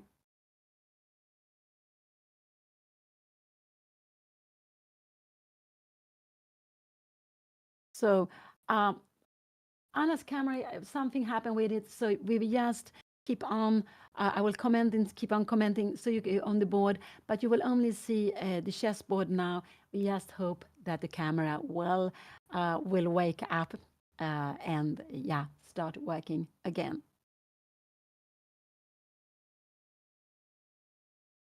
So putting pressure on d5, but also behind d5, we have the queen here. So it's a lot of pressure on the d line. It's yeah. So what can she do? What can black play here now? It's not at all easy. If he comes here, it's not possible. We will win a pawn because after this we have this in between move. These moves are always important to remember. So queen e7 would be losing. Queen c7 is not possible. Queen f5 is not logical. There is no pressure here, and we can go knight b3, which would be a very good move. We can also go knight c2, and we are actually threatening what is happening. We're coming here, but we will go a3, and you see the bishop is actually lost. So after rook fd1, queen a5 is not a move to be played because it will just take a square from this bishop. It will just be becoming very, very dangerous of losing the bishop. So what moves can we consider? It could be that this is the best move, sacrificing the queen, but that is very, very difficult to play. Taking on c3 could absolutely be a possibility. Take here now, but now again, well, can we play knight take e6 here now? And we have this piece. You always need to play. Now I guess we go with rook fd8. And how is a position like this? I guess this will be better for white. Absolutely. But black will have this plan of going with the extra pawn here. Um, and we will start try to move the pawns here on the other side. This is very, very far away. Let's see what maybe something like b6 to go, and we will have this plan a6. We will maybe go with a rook to f1, and we will start having some threats here now. This after g6, I guess we will, or b6, everything is hanging. I make it a little bit too quickly, but it could be that black needs to sacrifice the queen sometimes with taking on c4, but I would say that that is a very, very difficult decision to make. So Anna is having a nice position here. She's having the advantage. She is putting pressure on her opponent, and because she's putting pressure on the d-file. She also has a queen, which is quite active here because it's close to black's king.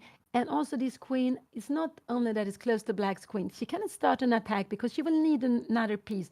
It's not enough with this bishop. She need a knight to jump in to start an attack on the king side.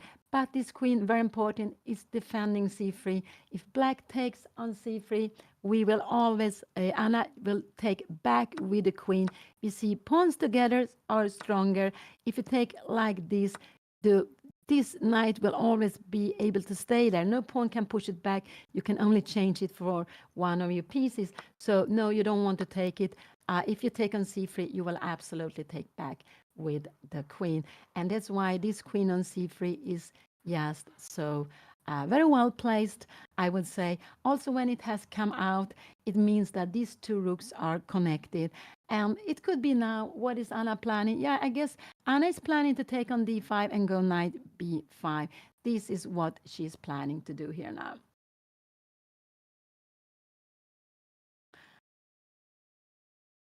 Uh, when you're looking at the pieces, the queen and knight is a fantastic tandem. They are very strong together in the attack.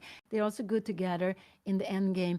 But of course, it depends on the pawns, everything. If you have an endgame queen and knight against queen and bishop, and rook, they play very well with the bishop. They are both long ranked pieces. They can stay on the king side, but they can control the queen side. So they are very good together. And I guess the queen is very good with the knight because the knight can make moves, the queen cannot. But the queen move like a bishop and rook together. So but of course, then it depends on pawn structure. A closed position will benefit the knight. An open position will benefit the bishop. If you have the two bishops against bishop and knight, and we have queens on the board, again, depends on, but can we change the queens? We will play with the two bishops, and it could be the two bishops against bishop and knight. Is normally something to keep on playing if everything is equal, because maybe you can exchange one of your bishop for one of the opponent's piece and you will win something. Maybe you will win time, you will get a better pawn structure, or you will get more activity. So it could be. So it depends so much on the position. Actually, the endgames we play most are rook endgames. More or less half of all the endgames are rook endgames. And that's why studying rook endgames are so important. But learning endgames, I would say the best way of learning endgames is play out your game, because you learn more easily when you are active. So playing out the endgames is a very good way of training. Even if it looks very drawish, looks very equal, we get a feeling for where to put the pieces. We get a feeling for everything. So if you have an endgame 3 against 2, it should be a draw, but keep on playing it. If you have 2 against 3, yeah, we have to show that we know how to defend it also, because normally 2 against 3 on the same side, it should be a draw without so much problems. Knight versus bishop in the endgame. If you have pawns on both sides, that could be a danger because the knight is a slow piece.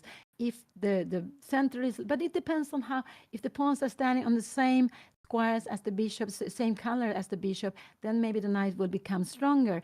But the bishop need to have the pawns. If it's a white square bishop, you need to have the pawns on black squares. So it depends so much on the pawn structure, what is better. But playing endgames, knight against bishop or bishop against knight, these endgames are quite difficult. I would say they are not easy at all, not at all. And maybe because we don't play them so much, I would say rook endgames are maybe easier, but it's because we are playing them lots of time. We see them much often and we are training them more. And the rook is a piece which is not very strong in the opening because it stands behind all the pawns, but in the end game it becomes a very, very powerful piece because open lines and in the end game, rook and pawn against bishop and knight can be stronger. Depends on the position. But in the middle game with lots of pieces, the rook behind the pawns, the knight and bishop is in general much stronger. So these things also change. Going for imbalances, an imbalance is, for example, changing, giving away rook and pawn for two pieces. Here we always, sometimes it can be good, sometimes not, depending so much on the position, what pieces are on the board, and of course, where they are placed. But it's always something to look for. Sometimes we can, like Anna did in one game, she actually gave two exchanges. And it was very, very interesting how she played. The second one was brilliant.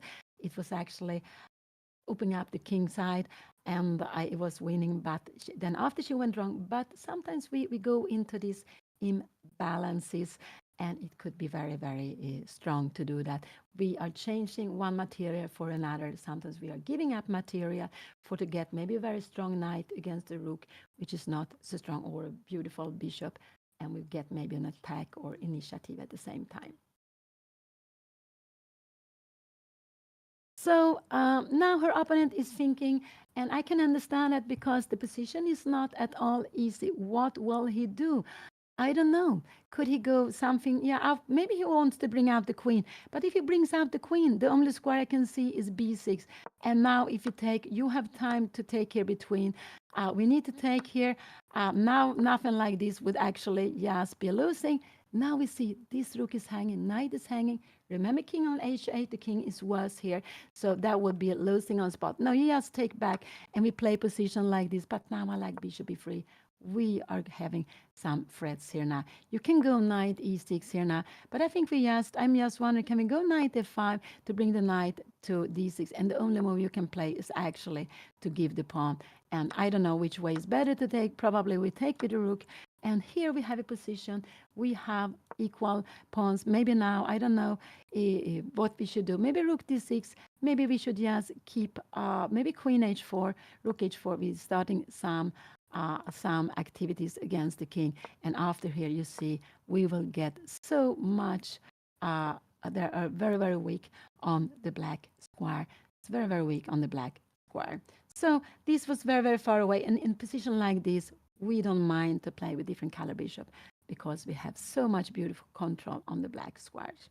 So let's see, go back. We are putting the position. This is here. The position is on the board. I was moving very far away, but what can her opponent think of? Could it be that he is playing, taking on c4, sacrificing the queen? No, I don't think so. That was surprising me. He could be thinking on taking on c3, absolutely, or moving away the queen. I cannot see any other move. f6 would absolutely, yes, damage his pawn section. Maybe I'm going to go knight de2, and we have so much pressure. So maybe this is why. Let's see if we go move like this. This could be a possibility, and we take. Do we have time to do something else? No, we just take back. Remember, this is under threat. This we have been looking at. Now you need to go knight a4. I like queen a3 because we're kicking a knight. I like the queen also on a black square, and it's better here than to go. Can we go queen b3? I'm not sure. Can you take it? Can we take on b7? Yeah, it could be. We can just grab this pawn. I don't know really what is happening, and we can grab another pawn. And if you're coming here, we will actually, in the end, we will bring out. Oh, we take on d5. Oh, there's so many pawns hanging.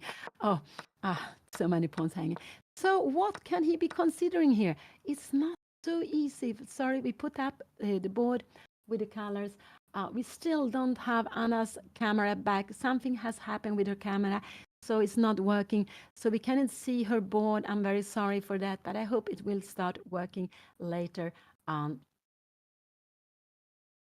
So this is the position. What can he be considering? Yeah, he has to look at d takes c4, but that is very difficult. Take on c4, I would be surprised if he played it. Take on c3 or bringing away the queen. These are the moves I can see. I cannot see anything else for him to do here now. So taking on c3 maybe. And why do you want to take on c3? Because we are putting pressure on this pawn with the rook from behind, with the pawn, but also with the knight. So maybe if we'll make a little move like this, can we go knight e2? And now how you have no way to defend this pawn. We are actually going to win it. If you take here, yeah, we take back. If you go d4, we can even go, yeah, we can come b4. You cannot take it. And where is the knight going? You're going down here. And we are grabbing. We also having a pin. After a move like this, we can go c5. And we are defending the rook and also defending the pawn. This goes very quickly. So Anna's threat in this position is knight e2 and to win the d5 pawn. So this is her threat here now, to go knight e2 and then to pick up the pawn on d5.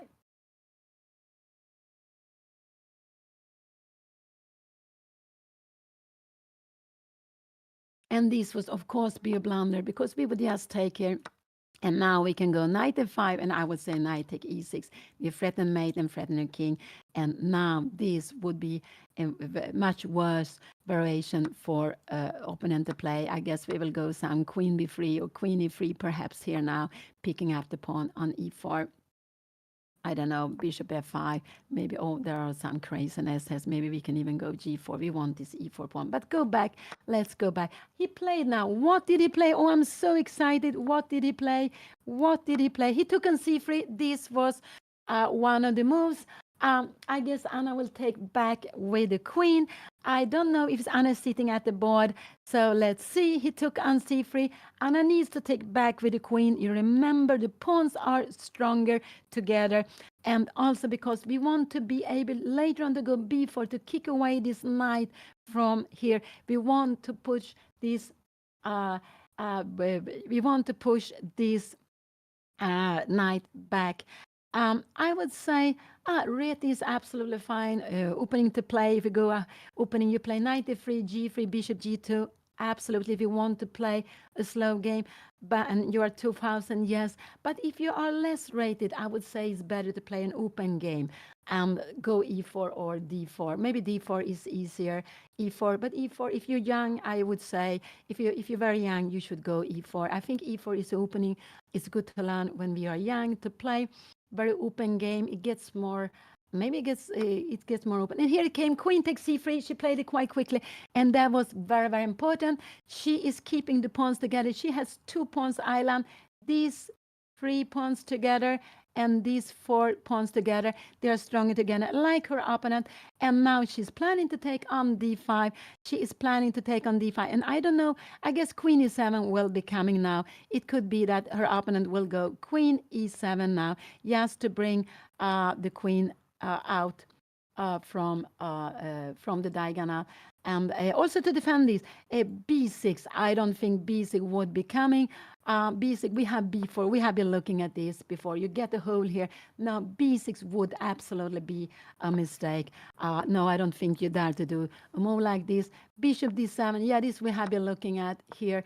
Now we can go queen b3 or queen a3. Queen b3, actually, we are looking at the pawn on b7. Here we can take it rook b8. We can take both on a7. We can also take on d5. You're getting a pawn back here now, but this is no problem. We have won a pawn. We have a pawn extra. And what are you doing? You want to change pieces. I don't know. And we are actually threatening to go, maybe not e6 yet, but it could be that soon we want to play e6, yes. So yeah, e6 is actually a threat here now. I guess so. Is it a threat or not? But it doesn't matter. This is so far away. But so the moves her opponent could be playing here is this is the position. Anna took back with the queen. This was very good. He can go bishop d7 because now there is, he can play this. b6, no, I don't think so. So what do I expect? Queen b6, I expect queen b6 or queen e7. These are the moves I expect her opponent to play here now. Queen b6 or queen c7. But after queen b6, what are we going to do?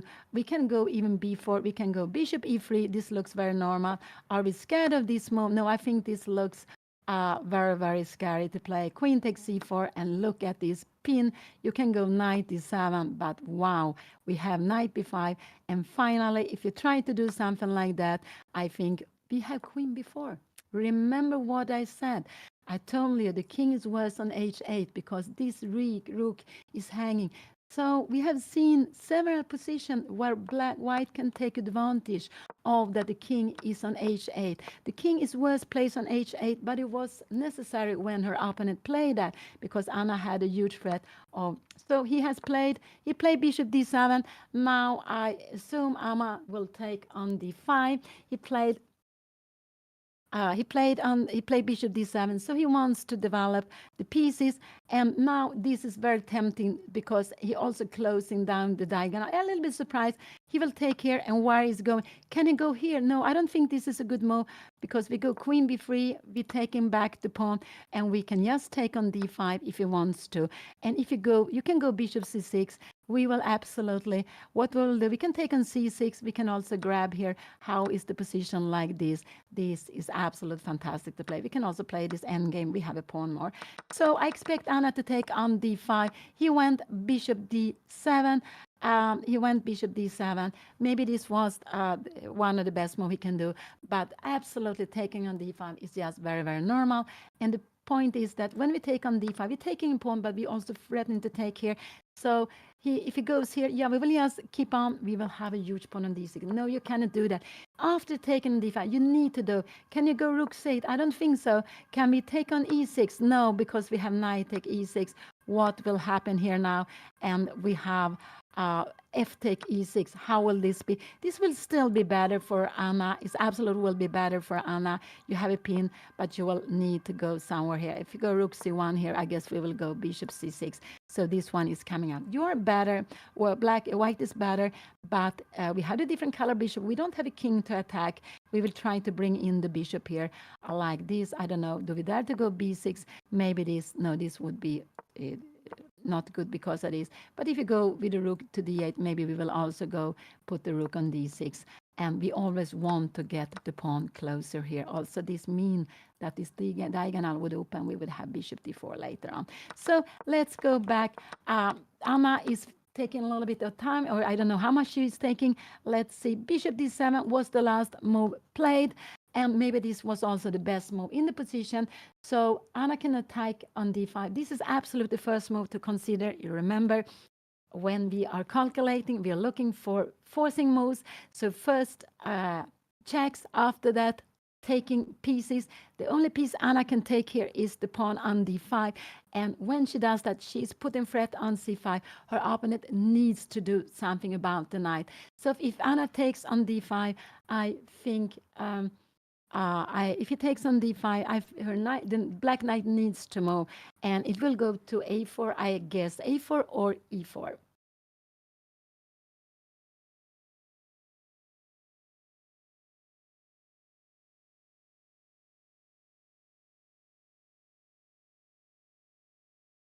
Yeah, I also have played Reti myself and knight f3 and g3, although I most of the time go d4 as first move. But but it's typical that we can see the top players, they play all openings. And it's those players who can play lots of different openings. It's actually a big advantage. Your opponent doesn't know what you're going to play, so your opponent has difficulties to prepare against you because anything can be expected. Also, as a player, you get more wide because you played more different kinds of position, and that is very important to be able to play different kinds of position, close position, position with an isolani, position with a different color bishop, all kind of Carlsbad pawn structure, all kinds of different positions you need to learn. So playing different openings, if you can do that, but it means a lot of work. You need to know the ideas in opening. It makes it more difficult. And I would say, if to do that, I think you should become maybe more stronger player. It's not such a good idea to do it too early because because it's also good to play. You need to understand. We need to understand the ideas in the opening. So changing too much, if we don't understand the opening, then it will not be good. But if we manage to understand plans and idea in the opening, then it's the strength to be able to play different openings.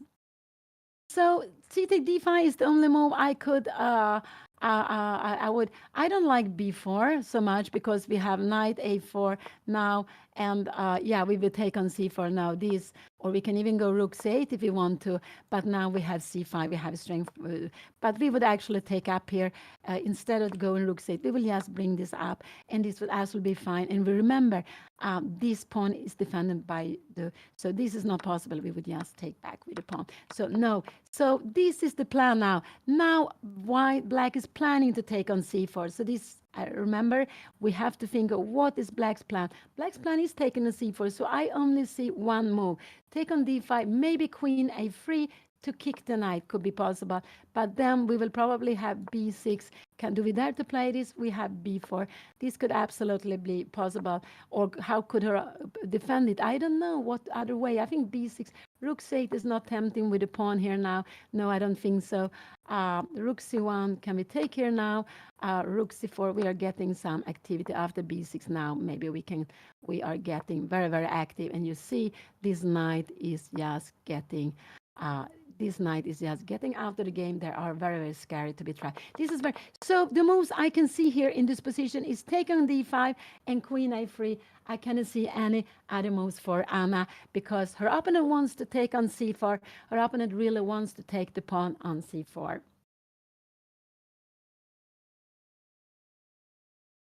So the plan for black is now, when this line is closed, black is planning to take on c4. So Anna needs to do something against that. She can then, so the most natural way would be to actually, to take on d5, and she takes the pawn and she has a threat against the knight on c5. But she can also go queen a3. Other moves would just, because now Anna has the initiative, she has a good position, but if she plays a slow move, black will take on c4 and it will be equal. I would say it will absolutely be equal.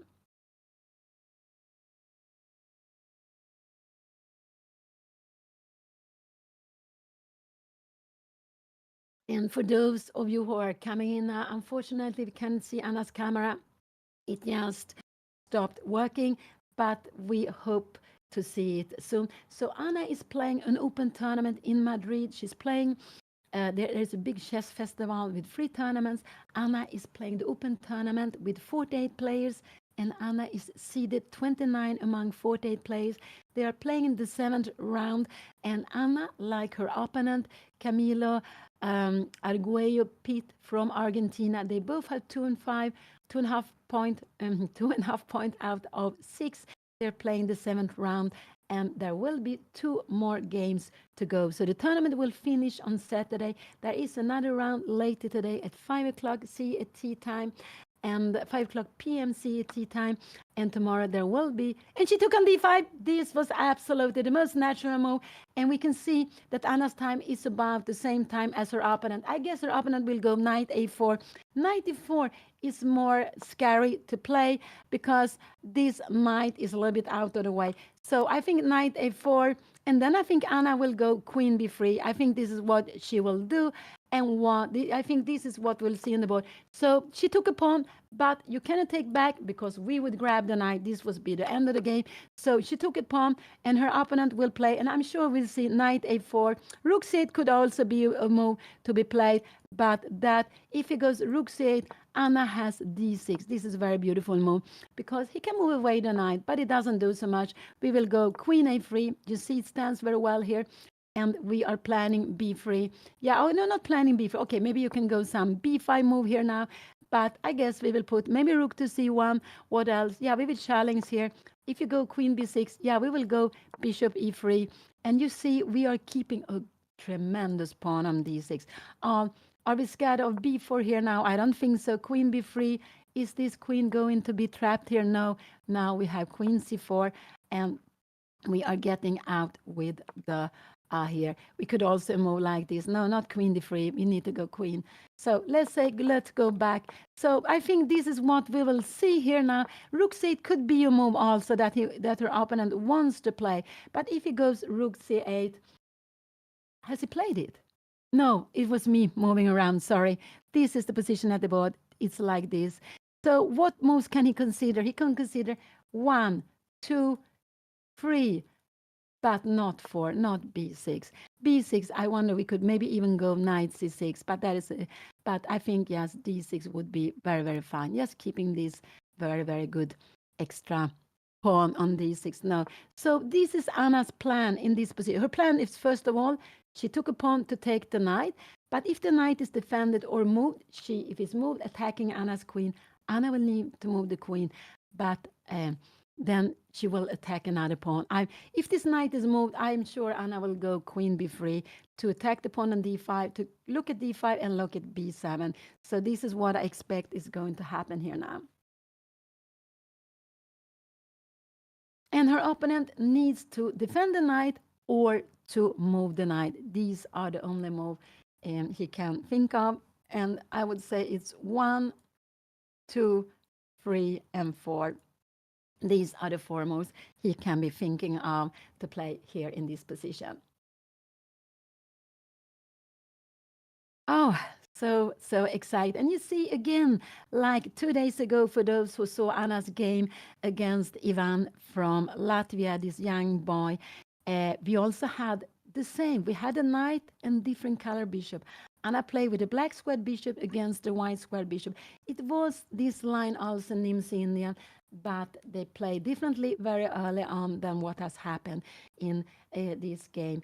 So, but we have the same pieces on the board as it was there. It was exactly the same knight and bishop, different color bishop, 2 rooks and a queen each, but the pawn structure was different. It was absolutely different, the pawn structure.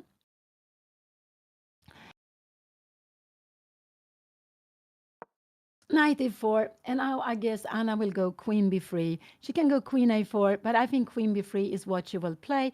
But if she goes queen e3, queen b6, um, uh, taking here, this is not possible because we are threatening 2 pieces in a go, and you cannot take like this because we will take here. So you will need to be able to take like this, and I guess we will go, maybe bishop e3 would be natural to play. Can we do something like this? We can actually take it with a pawn. This is very strong because after this you would be trapped. You would actually have to go back. And where do you want to go back? Yeah, I don't know. You need to go to b6. Here, you would actually lose my material. You see, this is hanging, the bishop is hanging. If you go here, we have this move. And after that, we are going to pick up the knight. So let's go back. Here we have the position queen. I expect Anna to go queen b3, to go for the pawns, because with the queen to be, she can fin 1, 2 moves, 3 moves. These are the moves, but I expect Anna to be thinking of. But I expect she will go with the queen to b3, because from b3, if she goes here, you can see you're looking at d5. You're also attacking the pawn on b7. So this is what I expect her to play. It could be other moves are stronger, but queen b3 looks like such a natural move. Before I said it was better to go black square, but I forgot that with this move, you are attacking b7. Also, if you go here, we can actually just grab the pawn here. We can grab on b7. We have actually 2 pawns that we can choose to take here or on d5. So let's go back. Let's go back. This is the position. Anna needs to move her queen. This is the only thing she can do. The queen is under attack. She doesn't have any good in-between move. She can only move the queen.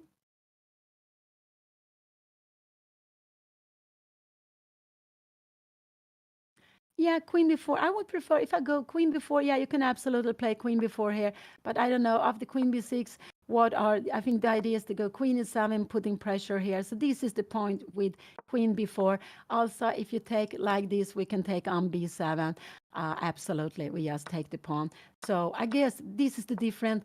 If you go queen b4 and black goes queen b6, we will get in the rook here now. Rook f8 is not possible. We will take we can even take here. I have no idea what is happening here now. And we are getting a mate attack here now. I just want you to see check here, and we are having rook d3, and the rook is coming up here. So let's go back. This is very, very far away, but I don't expect this move queen b4. It would not be a move I myself would be looking at so much here, but it depends. So I think queen b3 or queen a3, these are the moves I expect Anna to choose from here.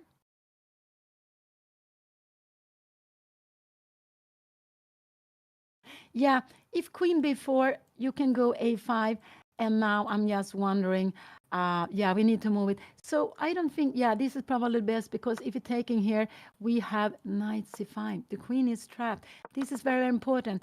So after queen b4, you're right. After queen b4, a5 is a very good move because here we have this beautiful queen trap, but unfortunately it's Anna's queen trap. So no, I don't like queen b4. I think this is such too difficult to play. And after queen before a5, we will actually need to go with the queen, maybe to b3 here now. But now we have time to take this, and I guess we can be now we can take on b7 because after knight c5, queen is coming out to d5. So this could be possible. Yeah, let's see. Let's see what will be played here now. Anna is taking some time. They have about the same time. They have 37 minutes. And we remember, it's 37 minutes for the rest of the game. They don't get any extra time. But this game, like the game yesterday, has been played out quicker. Um, so I'm very happy to see that. I hope Anna will not spend too much time here now because she needs to move the queen to find a good square. Her queen cannot do anything dangerous on the king side. So her queen is good on the queen side. Also, she needs a little bit to defend the pawn on b2. No, it's not, she doesn't want to give away the pawn if she doesn't get something something else. So that's why her queen needs to stay on one of these square, b3, a3, or b4, just to keep it. Here, there's no point because later you will have rook c8. You will just get the queen will be under attack. So the queen is better. And I would just say that queen b3 is for me the most natural move in this position.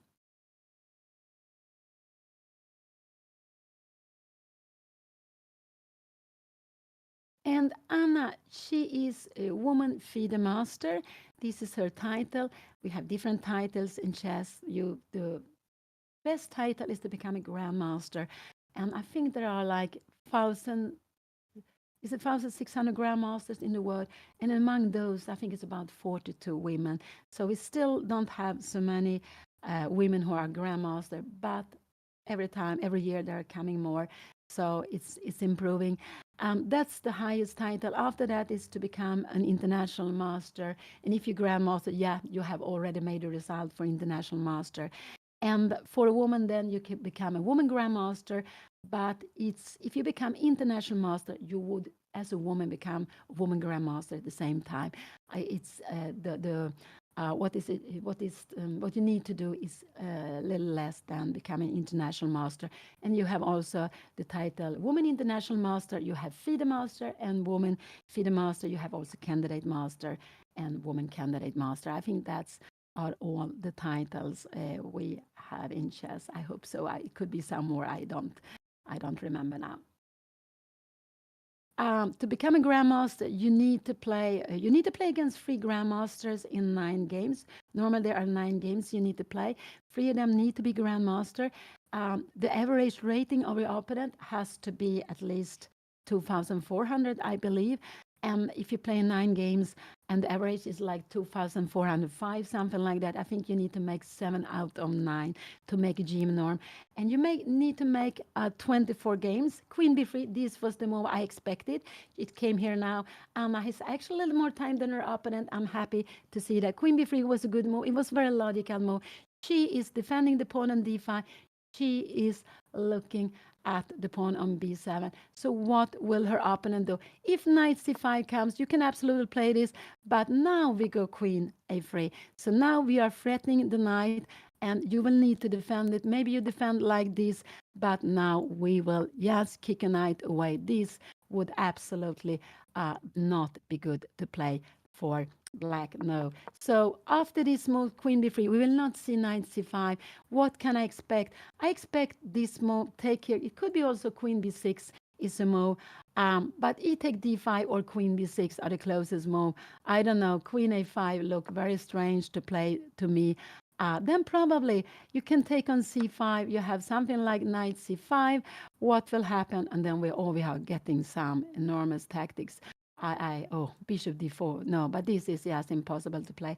So queen a5 is actually a tricky move. After queen a5, I think d6 is the best move to be played to keep an extra pawn, a huge extra pawn, because this pawn is on black square, so the bishop is maybe playing, but we still have this one.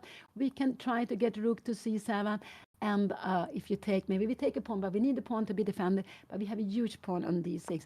So queen a5, maybe it's a little bit tricky if you take on e6, because you can not go back with a knight. But queen a5, no, I don't expect. I expect her opponent to take on d5 with a pawn. I think this is the most natural move to play here now. And Anna has 2.5 out of 6. She's playing an open tournament in Madrid, and there is a big chess festival with almost 70 players. 48 of them are playing the open tournament, where Anna, she is seeded 29 among 48 players. She, like her opponent, they are having 2.5 out of 6. Anna, the first 3 rounds, she played against 3 opponents with 2,205 or more. They were all on 2,200. She played against 3 players with more rating.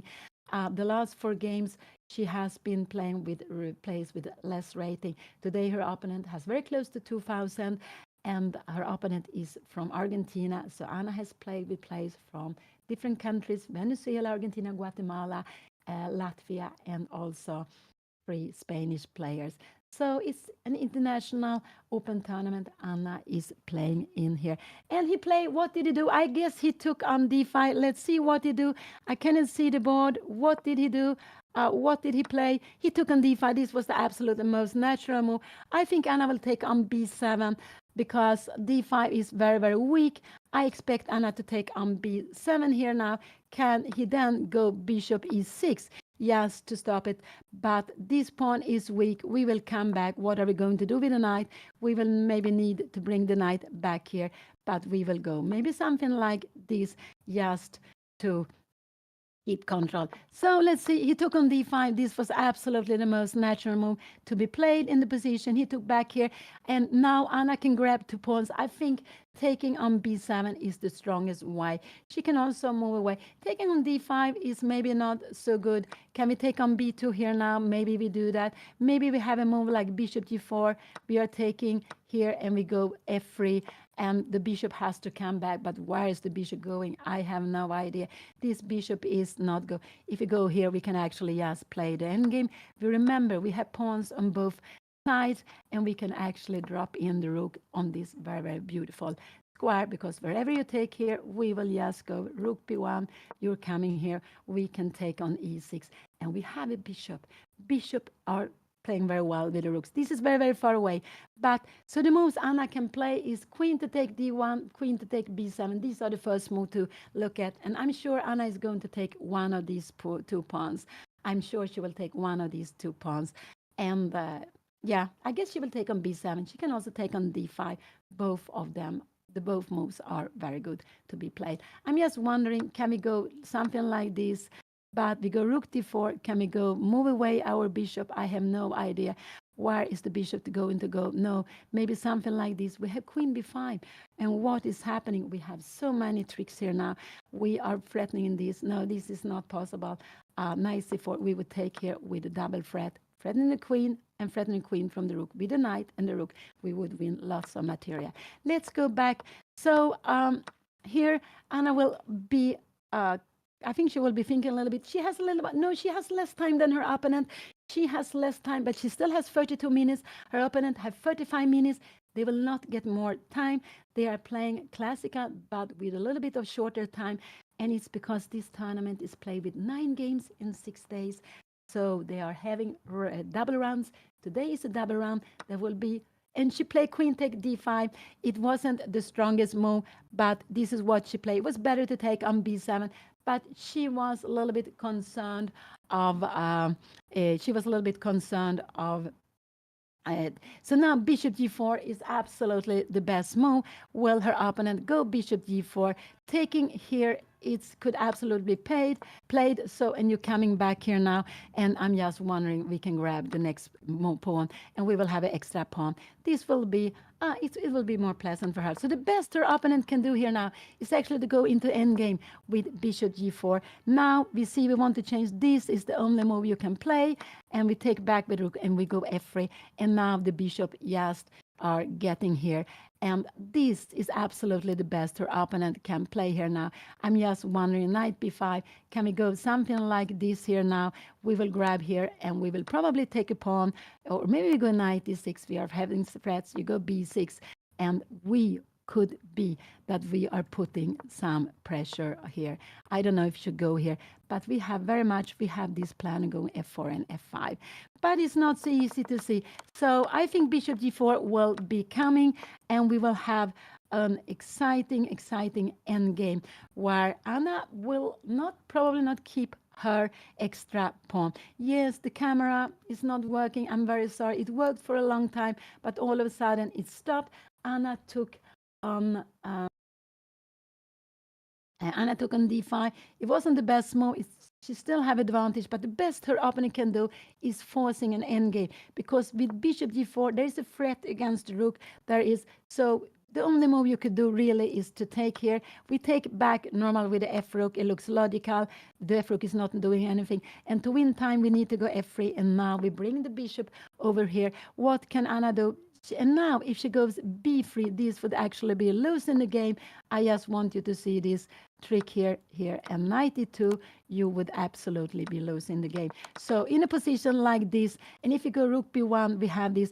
So the best thing you can do is actually to bring, I don't know, maybe you can go bishop d5, we go rook d5. How will this be now? Can we go b3? We have knight c3 here now, and we have this. And this is, it's getting so tactical. The idea is to take here. We're playing with the pawn up, but this is difficult to see. And it only works if the bishop moves away. So I would guess knight b5. I would guess we would have something like this. And here we can play this. And we have an extra pawn, but it will be a long game. All the pieces are getting quite active. These are very, very far away. Let's go back to the board. Queen take d5 was played. Now her opponent is having the same time. I think he has played quite quickly when he played himself. So I don't think he will spend so much more time. And I expect him to go bishop g4, because it's a way of getting to the end game. And changing, I know we change, because this queen is quite active. You're threatening to take on b7. What more can we do? Queen c7, no, it's not a good way. We go rook c1. We're getting just so more activity. If you go knight b6, yeah, we will also just grab the pawn. And you don't really dare to go rook b8. It could be that we have some e6 move, or just going back with more. You don't want to put the rook on the same square here. So bishop g4 is a very natural move to play. And I would be surprised if her opponent will not play that. Yeah, in the end, Anna's game 2 days ago, it was a perpetual, but what I wanted to say, it was a draw. I don't know if I said something else. It was a draw, but we had the same pieces on the board. What did he play here now? Did he find this beautiful move? He took on a4 and he went back, rook d2, and now Anna can grab on b7. She can grab on b7. This is a very good move to be played. We have equal pawns, but I think Anna will grab. Now bishop g4 was not possible. So he took the pawn. Anna went back. Oh, he played. Yes, sorry. So knight to take b2 was played. Rook was under attack, and now it came back. So we have equal pawns, but Anna can take a pawn on b7. This is a good pawn to take. And this rook is good on d2 because it defends. And she took on b7. So she is playing with an extra rook here now. After knight c5, she can come back. She's having an extra pawn here now. Do you think? I don't think can rook b8 be a possibility, but I don't know. Can we take on a7? Yeah, we can do that, because after this we only have one move to do. We have queen b7, but here now we will just bring up the queen to d5. I guess queen f3 will be a good move, and we will have 2 extra pawns. So I don't believe her opponent. I don't expect her opponent to go rook b8. So we have a position here where Anna is having an extra pawn. She's having an extra pawn. We have this different color bishop. If we took away all the pieces from the board, there are only bishops left and the pawns. This would be a draw, even with a pawn extra. but having lots of other pieces, it changed it. But changing all the pieces, yes, bishop, the black square bishop for Anna, the white square bishop for black, that would be a draw. This extra pawn is not enough to win. You normally need to be able to create two pass pawns for to win, and these pass pawns are also, if you don't have so many pawns left, need to be more far away from each other. So winning in different color bishops with no other pieces than the king and the pawns on the board, you normally need to be able to create two pass pawns. Or if you can create one pass pawn that the opponent cannot stop with the bishop or with the king. So this was played. I'm very sorry. Yeah, the camera is not working, so we can only see the game. We cannot see the players in the playing hall. Yeah, that's a pity. We will, after the game, it will be absolutely organized, so it will be working for the next round.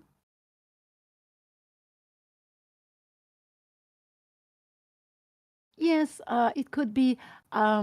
Yeah, this is actually. So, what could the opponent go? Maybe a queen c8 could be a possible. But after queen c8, I just think that we will just keep here.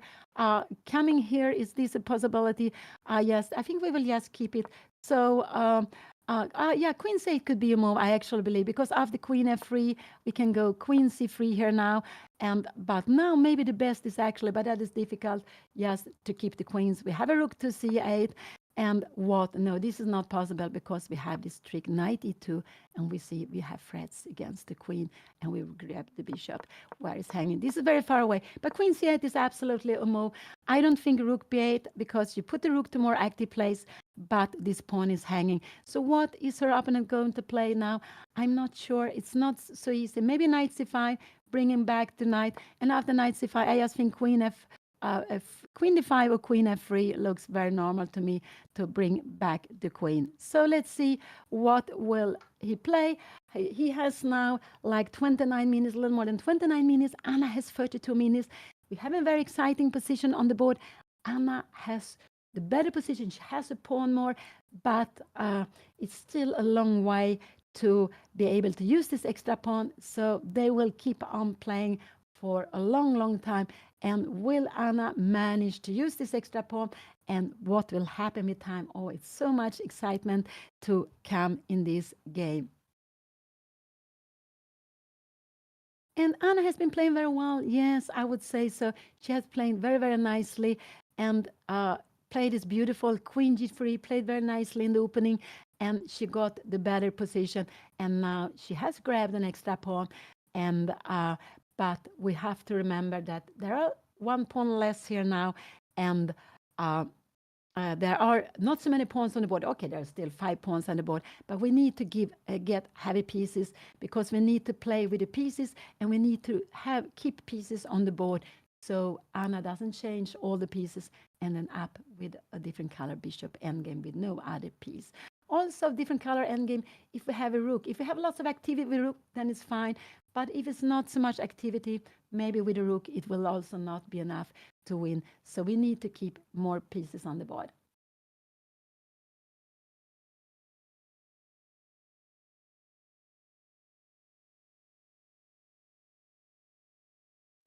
It was very lovely to play Norway chess. It was so inspiring to play there, and I enjoyed it so much. So it was just fantastic, and I really like to play in Norway. It's almost like playing at home. But Norway chess was just the greatest tournament, actually. So, and also to play there with all these strong women, but also to see the top players in the world, Magnus, Karana Nakamura, Ding Liren was there, Firuza, and Prague, and also, of course, all these strong women play. I was just very happy to play in Norway chess. So he played queen e8. So he wants to get out of the pin there now. I think rook c1 is a very good move. Yes, bring it. So he played queen e8. If Anna could go bishop d6, you wouldn't win exchange, but you will get it active. But rook c8 looks like a very natural move to play here to bring in the rook and you control this square, you control c5. I think this is the first move to be played here now. Can you go here? I think if you come here now, we will go rook c2, and we will just bring a rook here now. Can we go something like queen b8? Because there is, no, we cannot. There is no mate on the last rank. We have a rook c1 here. So I would say rook c1 is the first move that I would think of playing here. Just because with rook c1, and because this rook is active, this one is passive. You see, it's not doing anything. So if I activate the rook, I want to activate this one. And I don't want to go to d1 because it's closed here. I want to put it on the open file. And as this knight can go to c3, I prefer to put the rook on c1 than on b1. So rook c1 is absolutely the move I would play in this position with white.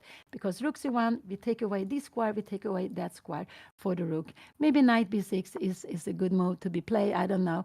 But now, maybe rook c2, maybe we start going something like that, and later on we will bring back a piece. And this is just to keep it more safe. Later on we will go h3. This is the way we will go, because we need to bring some air here.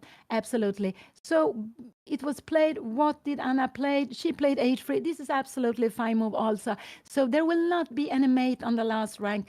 And we can see it's very important you put this pawn on a white square, because well, Anna is controlling the black square. She needs to put her pawns on white squares.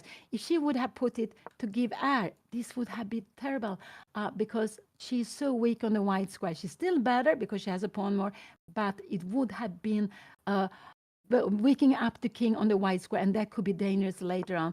So she played h3. That was absolutely a fine move to be played. So there is no last rank mate. That is actually very, very important.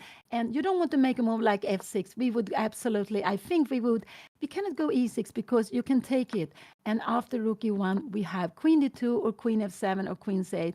I think we can go to different places. Maybe this is not the right one because there are lots of pieces hanging here, but maybe you can go something. You can even go bishop d5 and to play this endgame. This is still a little bit better, but we're losing our extra pawn. So f6, could f6 be your move? But it looks a bit scary to play it. Maybe we just got rook e1, and now we are planning e6. So I don't think this is a move you want to play. We can take it with the bishop because we are threatening some nasty thing. And if you come here now, we can. F2 is defended. We are bringing more activity to our pieces. So he played. What did he play? Oh, sorry. He played. What did he play? He played. h3 was played. He played knight c5. This was very logical. He's bringing the knight to e6. So this is why I would have liked Anna to go c1. But knight c5 was very logical. And his plan is now, I think Anna will go queen f3. We will see knight to e6. And after that, what is Anna going to do? It could be because if she moves the knight, bishop c6 will be coming. If she do something like that, there will be some activity here. I don't know, queen d3 maybe. And we will have, maybe we have a move like f6. They were getting some activities here. So this knight c5 was a good move that he played. Queen f3, knight e6. And in a position like this, actually, she should just keep on playing with the different color bishop here. And how is this position? I don't know. Can we start some activity against the king? I do not know if this is possible to play. Can we do rook h4? Is this? No, it's not. Nothing. We should just stay with our pawn. But this is what. So this is the plan with knight c5. I think knight c5 was a good move. He's going to go for. He's going for knight e6. So what can Anna play? She can go queen before, but we will have knight e6, and then she goes maybe. I think Anna will stay with a knight here.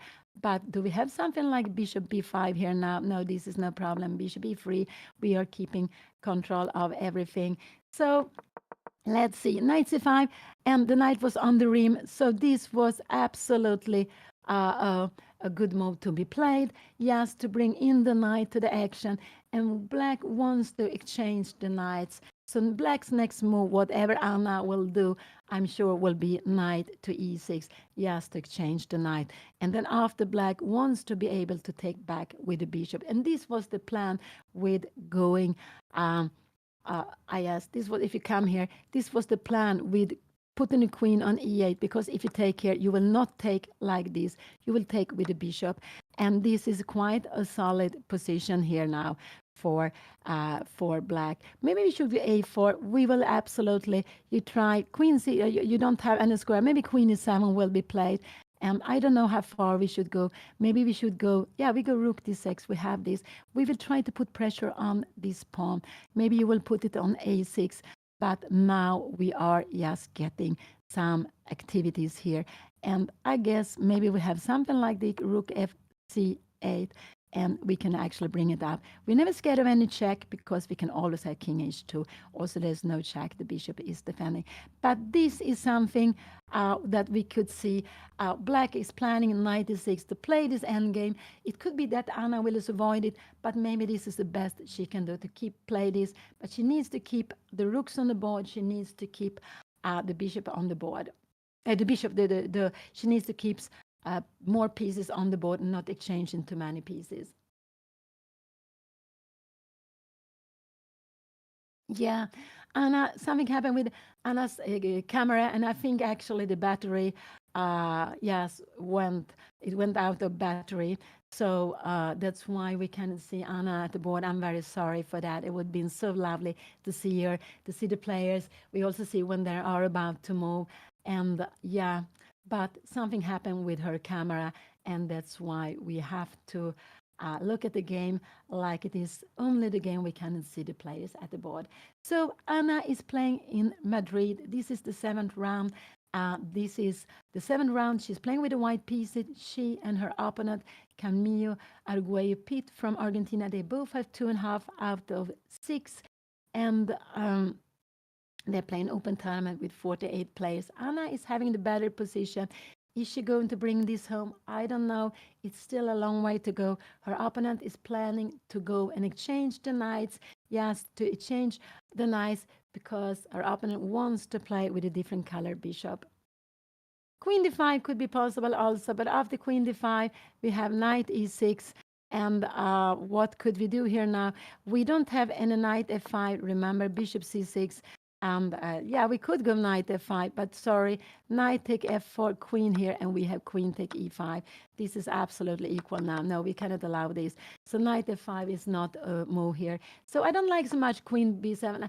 I would go queen f3 to defend here, to keep the queen close to my king, keep the queen defending the bishop on f4. This is the move I would play, actually, myself here in this position. Anna has played. What did she play?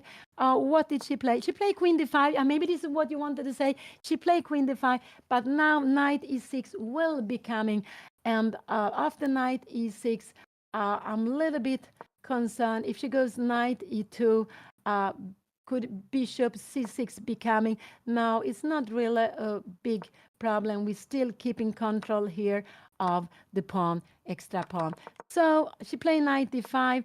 I'm sure her opponent will go bishop knight e6 anyway. If he goes, she threatened to take the knight. So if a move like rook c8 is coming, I think we will have rook c1. And remember, there's no mate on the last rank coming here. What could be happen here now? We will change here. If you take like this, we will have bishop e3, and we will have this position, queen take d4, and now a7 is more weak. This will absolutely be good for Anna. Let's go back. Queen d5 was played. I think 96 is the move. I'm absolutely expecting her to expecting Anna's opponent to play here. Knight e6. And if she goes after 96, it's very, very important that Anna, she can go knight e2 if she wants to. She can absolutely go knight e2 if she wants to. She can go bishop e3, but I'm not sure that she wants to play like this. But this is absolutely fine to play. She's better in this position. Here, maybe queen e4 is a good move.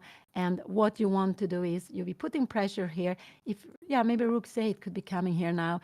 And yeah, here, I don't know what is happening. We will have rook d4 in the end. We will have an extra pawn. So after, yeah, this is after a move like this, rook a8 could be coming, but we have bishop c5 moving here, and we have a3, and we have now 2 extra pawns. And this is the dream for Anna, to have 2 extra pawns to play with. So queen d5 was played. The queen is more active on d5, but it's more active on d5, and it's putting threats on the knight.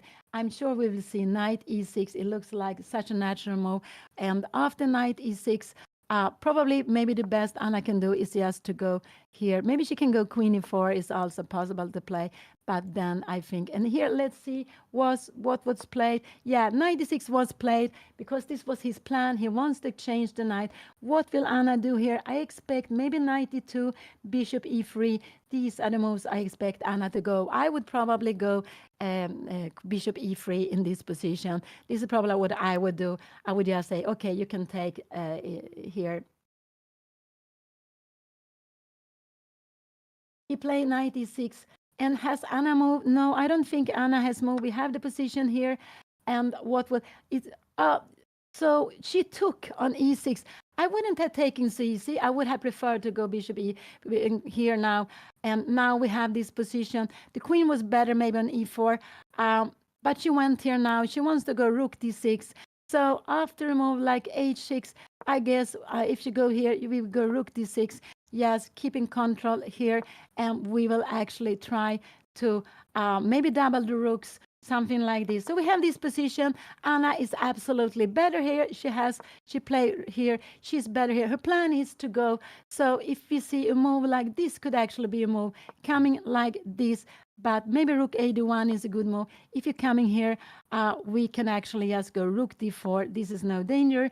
So, and if you play a move like queen e6, you want to make some threats here now, we can go king h2. We can also maybe go bishop g3 if you want to, but actually king h2 is good. And we remember, with the kings, with bishop, different color bishop, we like the king to be on black square. And here, because we have this threat of bishop take h3. Let's go back. So Anna played queen a5 here now. Here, I would actually have preferred Anna in this position to go bishop e3 because she would have brought the bishop to an active square. It's like I told you before, lots of time it's better to let the opponent exchange than you exchange yourself. But Anna, she took on e6. This is the position. Anna is having a pawn more. She's having the better position, but it's not so easy. And we remember, if we change the rooks, we change the queen, this will absolutely be a draw position. It's no way to win that. So if there are only the bishops left with the pawns, the extra pawn, only Anna needs to have 2 extra pawns to win that. And we also have to see that this is a corner pawn. And so even if Anna wins with that pawn, this is the wrong color. So so it can also be some endgames which actually draw because it's the wrong color for her bishop. So an endgame with pawn, bishop against this only king standing in the corner and no other pawns and no other pieces for black, that would be a draw. But we are far away from that. We have still lots of pieces, lots of pawns on the board. Yeah, it's not a blundering. It's just not putting the most pressure on black. So what I guess her opponent will play h6 some moments. And remember, like Anna play h3, challenge the white square. Her opponent need to put the pawn on it. Queen c6 was played. What do you expect Anna to go? Rook d1 or maybe rook d4 could also be played. No, I don't think she will go rook d4. But rook d4 is absolutely a fine move to be played. If you go something like queen c2, we will just go, we can go a4, I believe, here now. And we are planning to activate the rook. If you do something like this, we are coming here. And if you bring it here, this is, I think, what he wants to do. I like this move. And now the plan is, of course, is trying to do something, but it's not easy. You see, actually, Anna is more, because you can never play anything like this. We will go rook g2. We will also even have this here. And after a move, like I'm just making moves so quickly. I just want you to see that the pawn on a7, queen on a7 defending f2. And let's go back. So this was a logical move. Rook d1, rook d4, rook d6 is what I am expecting Anna to play here in this position.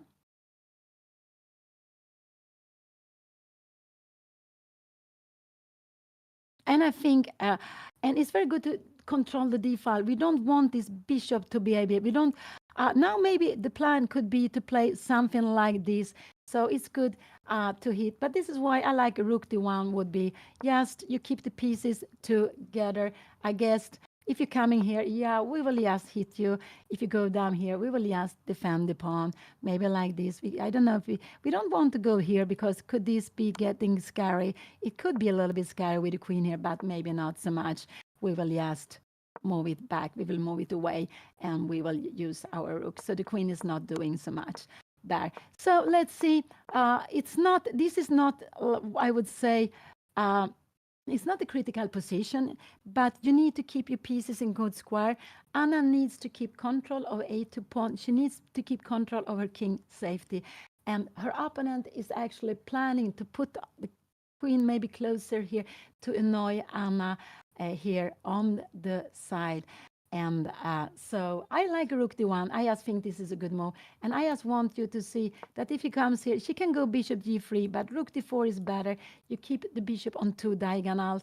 After here, we can also go. We have seen this. We have some phrase king h2. We have seen this before, but this is absolutely fine. So let's see. Rook d1 I like. I like to keep the pieces together.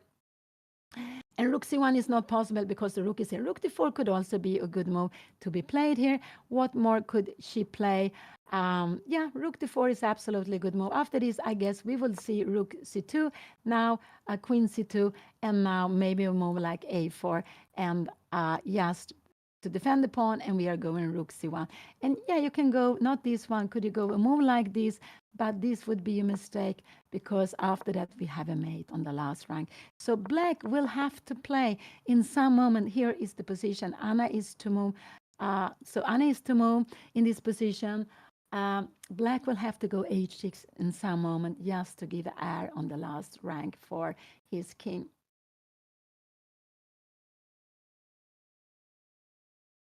So rook d6 could be played, but I prefer before rook d6. After rook d6, we will absolutely see queen e4. And now, where is the bishop going? If it goes here, it's become very passive. No, I don't like it so much. You can go bishop e3 if you want here now, but what will happen? I don't know. If you come here, are we going to go rook d1 here? But we can always go h6, and a position like this would become a draw. This would absolutely be a draw. There is no way we can win this position. E5 is hanging. We can try to defend. A2 is also hanging. This would absolutely be a draw. So, yeah, I don't like rook d6 too much because this one is active, active, active. This one is not playing. This is why I like rook d1. Or maybe rook d4 because black is planning. But I would have played rook d1 in this position here. This would be a blunder because we have bishop take h3. After that, we have the check here. So this would absolutely be a blunder. Rook b1 is not possible to play here now. So I do hope Anna, and it's also very dangerous to put the pieces where they're hanging. That's why I like this rook on d1. It's well defended. There are no tactics against it. But rook b1 would absolutely be a tactical mistake. And no, I don't like rook d3 so much either. After she played bishop e3, this is absolutely also fine to play bishop e3. Now her opponent, could it be? I don't know. Her opponent, could her opponent be planning to go? She wants to go rook f6. It could be a move here to be played. I guess we have rook d6, queen e4, and maybe we will play rook to d1. We will have h6, and we will have this position. Maybe the pawn should go to a3, and we can never take here. I don't think we can take here because we have queen b1, and we will actually lose this bishop because after the check here, we would actually just go away. And now this here, we can see that the piece will get lost. We cannot play this. So we have to be. So bishop e3 was played. We have this position. Bishop e3 was played. Anna is better, but maybe not so much because there are two little pawns left here. And if this one will change to get that one, this will be a draw. I cannot see, only if Anna has a lot of activity. She is still better and she's having a pawn, but she cannot use this extra pawn because if you start going f4, f5, her king will be very weak. She can only try to play this without the queens on the board. So she can only play with the pieces. She cannot play with the pawns so well. in this position. If your opponent go rook f8, I expect Anna to go. Yeah, this could be a possibility, but after that, I like rook d1, and I just want to show you that this would be mate, of course. But let's see that you go some h6 move, we go a3, and again, this is a huge mistake because of check, and we would after take and win the rook. So we always have to be careful for these tactics. So bishop e3 was played, and it's a logical move. She wants to keep pressure on a7. It could be that her opponent sometimes will play this move. But then probably Anna should go a4. Now we're coming here. If you go something like rook d6, again, we don't take queen c3 because we have the check here. Queen c4, how will the position be like this? Now we have rook c1 and there are mates. So her opponent need to do a little air. And I think he will go rook c8, or what else could I expect? He's thinking they're having like 22 minutes. It's very exciting. It's very exciting. But rook c8 or h6, he played queen e4. And that was a little bit, he wants to go for the king. I like rook d1 now, h6, but we have been looking at this before. This could be a move. Rook c1 is also possible to be played. Let's see, rook c1 could be a move also to be played. Rook c1, h6, and could we go rook c7 here? Could this be possible? Yes, and then a move like this. We need to go. Can we grab this pawn? I'm not sure, because you can take it, and after you have rook a8, and when you move away here, we will just grab this pawn, and this would absolutely be a draw. Also, in this position, we have queen take e5, and yeah, you have the a pawn, but this is not so much. So I would actually guess that this game he has played, what did he play? He played queen e4. His plan is to go queen g6. He wants to play against Anna's king. He's also putting pressure on the e5 pawn. So I expect Anna to go rook c1, rook d1. She could go rook d4 also if she wants to. So these are the moves I'm expecting her to play. One of those moves, rook d4, or maybe rook d1, rook c1, one of those. One, two. I think rook c1 is actually what I'm expecting Anna to play more here in this position.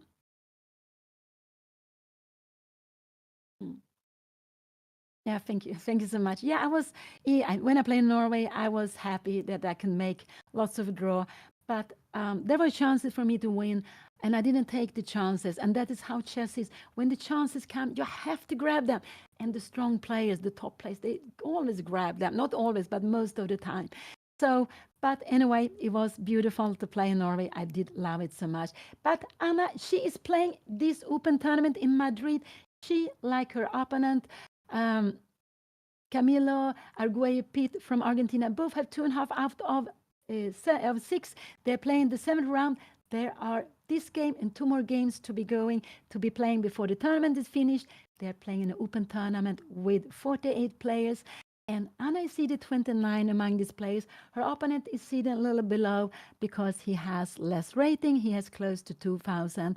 And we see Anna is having a pawn extra, but she would wish there were knights on the board instead of bishop, that they were equal, that they were the same color of the bishop with a different color bishop. It could be that this game will finish in a draw. But there is still pieces on the board. But the problem is there are not so many pawns, and there are not pawns to play with. I think this is the main problem, because this pawn can move up, but you cannot keep on moving because there is a blocker. But so I am guessing Anna will play. She has played. What did she play? She played rook d4. Now bishop, queen d6 will absolutely be coming. There is a threat of taking on h3. I think Anna will go king h2 now. I think she will go king h2. This is a big threat. She can go king h2, or she can go rook d6. Maybe she will go rook d6 actually. This is actually more what I expect Anna to go. Rook d6 here. Yes, because after rook d6, we can see that this is a pin. This is not possible because we would actually grab it. So I expect Anna to go rook d6 in this position. What would I do myself? I would probably go king h2, but she needs to do one of these 2 moves. King h2, and remember, the king is better here than here. If it's on h1, there could be a check on the last rank. It could be some sacrifice on h5, and also with black having white squared bishop, this king will be more safe on a black square. It can't remain here because we have a very strong threat on taking here. If you're allowed to play this, black will be actually getting the pawn back, and black will be maybe a little bit better. She played rook d6. This is actually what I expected Anna to play here now. He put it more actively, and now this is not possible. Her opponent can try to go something like, and I would say we're not scared. Let's say you go something like here. Yeah, you could play this move here, but I'm just wondering if you go rook d1, yeah, we could play this. And of course, this is possible now, f6, because the rook is hanging, but we will just move away the rook, and now we will just threaten to take here. So no, I don't think he will play this. I think he will go h6. It looks very logical. Here we have the position. Rook d6 was played. Anna took away the threats. And what can her opponent play? I think rook to c8 or h6. This is absolutely what I'm expecting Anna to play. And if it will be rook to c8, it will not be this rook, because then Anna could just grab the pawn and she will have 2 pawns extra. So no, if he moves a rook, it has to be the other rook. It has to be the rook f to making some activity. They are having 20 minutes each, and it's 20 minutes each for the rest of the game. There are no more extra time than 20 minutes each. Anna having extra pawn, but it's not so easy. The only target I can see is this pawn, and this is the only target I can see. If you go h6, can we go rook c1? But now we even can go rook f c8. And a position like this, we are changing one rook. We are bringing up the pawn somewhere a4. a3 is probably, and I'm just wondering, you don't dare really to go down here. We will just grab the pawn, but could you play some queen f5? Yeah, put pressure on this pawn. And now if we take here, we would just take here. And this is a little better. We have this pass pawn, but I'm not sure this is enough to win. Maybe we even need to play with the bishop like this. I expect this would be a draw. But this is very, very far away. This is far away. So h6 or moving the rook and putting the pawn on h5 would be worsen, because you will have, this would be worsen. You are not, the bishop could come later to g5. So if the pawn is moved, it has to come to h6. So black is also taking control of the black square, because what we did this bishop. So let's see what was played. What did he play? He played queen e4 back. That was absolutely very surprising. Now I like Anna to go, yes, rook d1. I think it's a very good move to play. Yes, rook d1. She can go rook d1, looks very normal. So he is going back there. I don't really know what he wants to do. He doesn't dare to move the rooks. This one he wants to keep here, but he wants to touch the pawn. So maybe his plan, if Anna go rook d1, could it be that he wants to go some a6? But we will go a4, and we will, after you try to give something, we always have rook d4, and we're getting it. So now, after queen e4, that was surprising for me, but he doesn't want to play with any other pieces. This one is active, this one is active, this one is active. I want to bring the rook into the play. So rook d1 or rook c1 is what I would like to play in this position with white.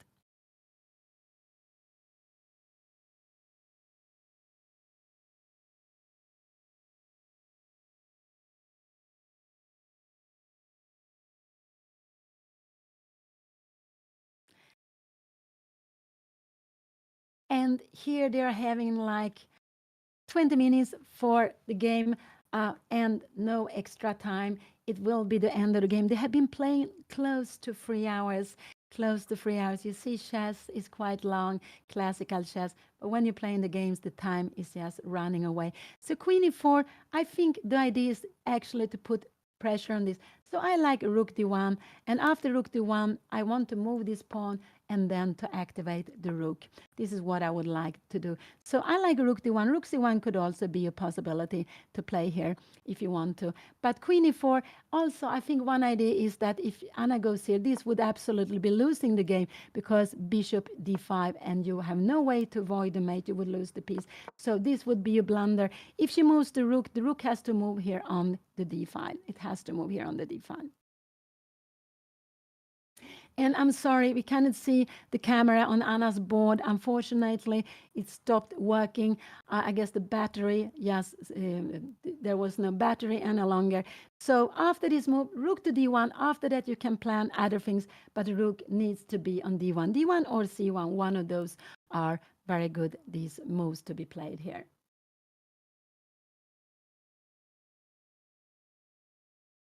No, when you're better, you should keep on playing. And this is a way of getting to understand the position better. Even if this was equal, you could keep on playing. Okay, if it was nothing to play, and of course, you take a draw. But still, white has some extra pawn. You should absolutely keep on playing here. So rook c1 or rook d1, I would like to see. Rook d4 is absolutely fine. And after queen e6, we can make some other move, king h2. Or we can repeat one more time, yes, to win a little bit time on the clock. But then we should do that quickly. Has Anna played? No, she hasn't played. Queen e4 was played. And now she cannot go rook a6. She needs to put, but there is not logical. She needs to get this rook into the place. So for me, rook d1 is absolutely the move I would like to play. Rook c1 is also possible to play, one of these two moves.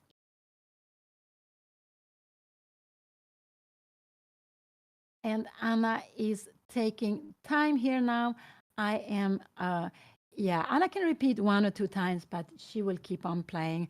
Only if she feels very, very tired, she would repeat in this position. But with a pawn extra, no, I don't think Anna will repeat here because if she keeps control of everything, she shouldn't lose. But she have to always, we have to look up for tactics.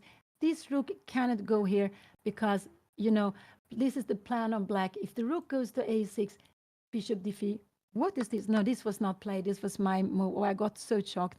This is the position. This is position.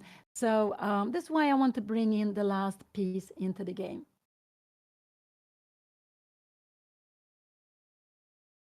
Rook to 4 is possible. This is, we had this position before. I'm sure her opponent will go with the queen to g5, g6 again, and we would have this position we had before. She can absolutely play that again. That is absolutely fine to play. She can go rook e1 also. Actually, rook c, rook, all these moves are absolutely fine to be played. Rook e1 is also actually absolutely fine to be played here if she would like to. And after a move like rook fc8, we cannot take on a7. Remember, we're getting into pin, but we just start making something with our pawns. And later on, it might be that we want to play, we can play with the bishop. So, and after, yeah, this would maybe, would it be a mistake? I'm just wondering, queen g6 here, yes, it would be. We would just bring the bishop back and we would have an extra pawn. So let's go back. So rook e1 is also a move to be played. Sorry, I should, here we have the position. Queen e4 was the last move and Anna, but I just want to move this rook. And I can say 1, 2, 3 moves. One of these is what I would like to see on the board for Anna. Yeah, maybe rook e1 would be a bit annoying for her opponent to play against. But it's Anna to move here now. So let's see what she will do. But it's so logical that she needs to put to get the rook into the game, the last rook, the only piece which is not active. And here she played rook c1. This was absolutely fine. Now her opponent can go h6, and this is what I expect him to do. I expect him to go h6. And after, if he goes h6, rook c7 is not possible because we will have check here, king h2. We will take this, take and take. We will play this endgame, but this will absolutely be a draw. This is will absolutely be a draw. There is no way we can win this endgame with different color bishops.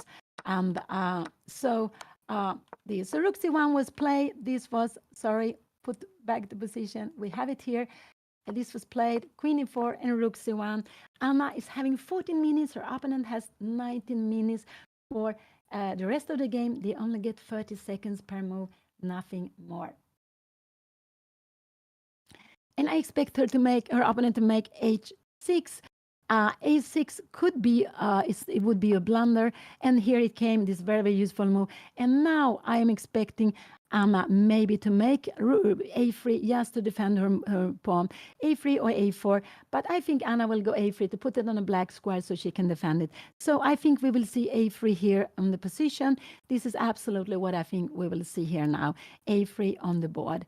And just to defend, after that, Anna can play rook C7.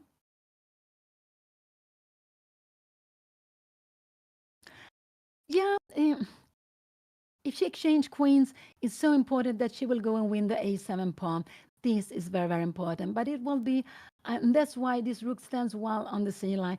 Now, the plan for black is actually to go rook C8, and this is why now black is planning rook C8. So this is why I want to move this pawn to A3 or A4. We could have actually, can we go something like this, queen here, king H2, and rook C8. Yeah, this is not possible any longer because now we take here and you with the queen is good here because you have rook A8. Now you don't have this any longer. So rook D4 would be a good move to be played here also in this position. Rook D4 would absolutely be a good move. And remember, rook A6 would be losing because of bishop D5. So this would absolutely be losing the game because of bishop D5. There will be a mate. And yeah, not a mate, but you will lose so many pawns and you will not have a king any longer. This would absolutely be losing on the spot here. So Anna's rook need to be on the d5. So there are no any longer any bishop d5 to be played.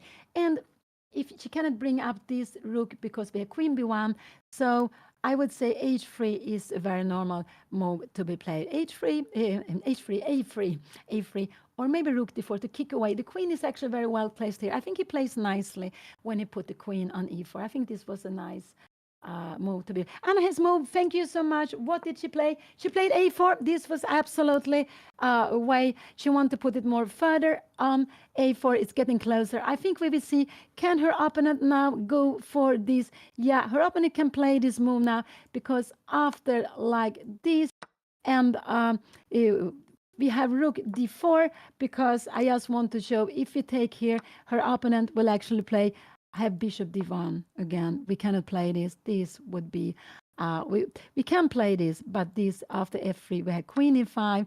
This is actually getting very scary. I have no idea what is happening here. Check here now. And even what is this going to happen? This is actually a perpetual here. This is a perpetual. There is no way to escape. Oh, you have bishop c4. You have to go on black squares here. So this is perpetual. So this is very far away. Let's go back. Let's go back. So a4 was played. What will her opponent play? I guess rook c8 will be played because e5. So maybe rook d4 was a better move. Rook c8 is a good way. He can go king h7 also to put his king more safe. And our plan now is to go rook c7. So if you go here, I think we will see rook c7 now here. But he can go rook here anyway now. He could actually play this, but we have rook d4. What will happen? This will be some craziness. This will be some craziness. Can we go king here maybe? And we will go king h2. And we will put in pressure. Now we have a bit improved the position, I would say, a little bit. But it's still... yeah, but let's see, go back. Oh, it's so exciting. What will he play? Anna h6, a4 was played. Anna is planning rook c7. She is planning rook c7. Rook c8 was played. This is a good move. And this was absolutely a good move. And what will Anna go? Maybe rook c8 is the best. I think she will take on d8. And will she go? Maybe this is what we will see. Take here.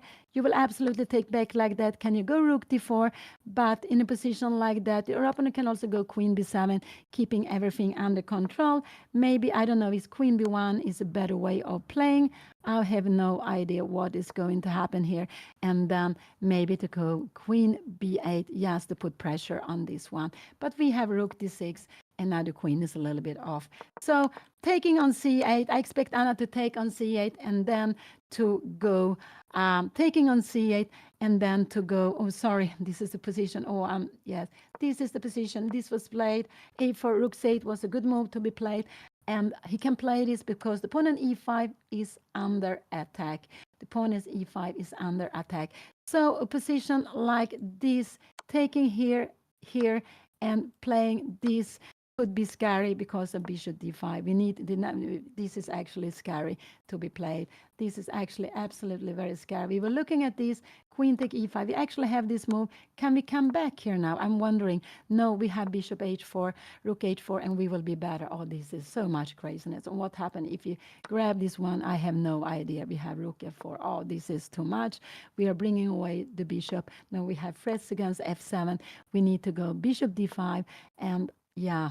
Oh, we are better with this pawn, but this is not too much tactics. No. So I don't want Anna to rook c8. Um, rook c8 was played. He is exchanging pieces. He wants to change the rooks. He wants to change the queen. And actually, for every heavy piece exchanging, it happened. So maybe rook cd1 is a better way of playing for Anna now. Will she do that? Rook cd1 is probably the best for her to play. She's close to 10 minutes. She is close to 10 minutes, and we can see there are lots of tactics with different color bishop, lots of tactics to rook up for.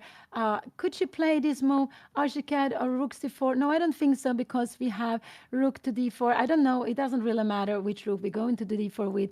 Take. We will have this queen b1, but this would be a little bit improving Anna's position. So this absolutely. So I like rook d1, actually. This is the move I like most. Yes, to control d5, never to allow the bishop to come to d5. So this is actually the move I would like Anna to play more than anything. Yeah, we can play. Yes, sorry, I didn't look at this. And rook d8, but you see, this is no mate. And after this, this pawn is hanging. All pawns are hanging. Only thing Anna could do is play this, but this is absolutely a draw position. There is no way to win this. No way at all to win this endgame.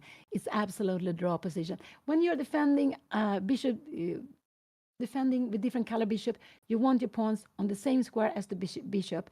And Anna will later on put the pawn on a5, but this pawn can always be defended by the bishop. The bishop is a long rank piece. It can defend kingside and also defend here. This is just a drawing position. So rook d1, I would say, is what I would like more, but I think Anna would take c8, and after that maybe rook d4 is the best to be played. Not take on a7. That would actually scare me if she does that.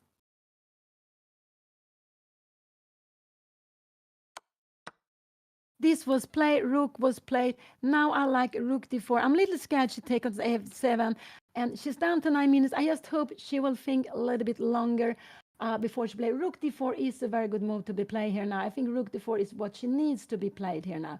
Or going rook d8 to go for the draw. Yes, not try to win any longer. But I'm a little scared of queen take a7 because of bishop d5.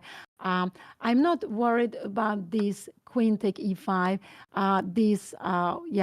We can come here, but I'm worried about bishop d5. We can absolutely play this position. This is actually, are there some craziness coming up here now? I don't know. Check here, king up. Check here what will be happening. We will go maybe king h1, you take the rook, and we have a position like this. This is better for Anna. This is probably going to be a draw with a different color bishop. But queen take a7, I don't like so much. I would then prefer to go rook d8, yes, take the draw here in the position, or rook d4. So this is what I would like to play. Yeah, Anna is down to 8 minutes. It's down. And with the queens on the board, there could be some tactics, and this is what I'm a little bit scared of. Queen e4, the queen has been staying on a very, very good square all the time. Rook, yeah, this was a good move. I'm very happy she played rook d4. She was looking at the keeping it safe, and you can see there is no in-between move. You have the check, but we will not take it. We will just move away the king, and we have a double threat, and wherever you go, we will just grab it. So there is no move in between here. After rook d4, Anna played. This was a good move. This was absolute move, which is the best for to keep on playing the game. I guess we will see a check or king g6. Her opponent could also bring the queen to the king side, but queen b1 or queen g6. This is what I'm expecting Anna's opponent to play here, or queen g6. One of these two moves I would say. He can also go queen c6 if he wants to, just to have, but we're planning some queen. He could absolutely to be planning some queen c6. So moving away the queen to some square and to some white square, you can see the queen can only go to white squares also, but because it only can go on the diagonals. Yes, it can only go on the diagonals. So this is what black has to do, and it doesn't really matter where the queen going. But queen b1, I would actually expect more of anything. And this bishop is very good because it defends c1. There is no, and we had this. This was absolutely forced to be played. What could her opponent play here now? Now Anna's plan is to go. Now Anna is actually planning to go rook d8 here now. Let's see. We play slow-mo. I think we just can go grab the pawn here now. Can we do that? Then we go queen take a7. This is a threat. I'm sorry. So now Anna is planning. Sorry, of course, Anna is planning to take the pawn on a7. I forgot that because there's no threat against e5. So what is logical? I would say queen b8, queen b7 is logical to play. What more can you do? These are actually the only moves. Queen b7, queen b8. I don't see anything else to play for black in this position. Queen back to defend the king side. Actually, Anna's king is better on h2 so than it was on g1, I would say. But okay, maybe queen b8 just to try to play against this pin, because after queen b8 we can see there is a pin here, but we're not really scattered. I like rook d6. We have some plan of going rook a7, and now we will put some pressure. I don't know, can we go rook now we can even take bishop take a7, so we will have an extra pawn here. We're not so scared of this. I think we actually can go rook d8, and we're playing with 2 extra pawns.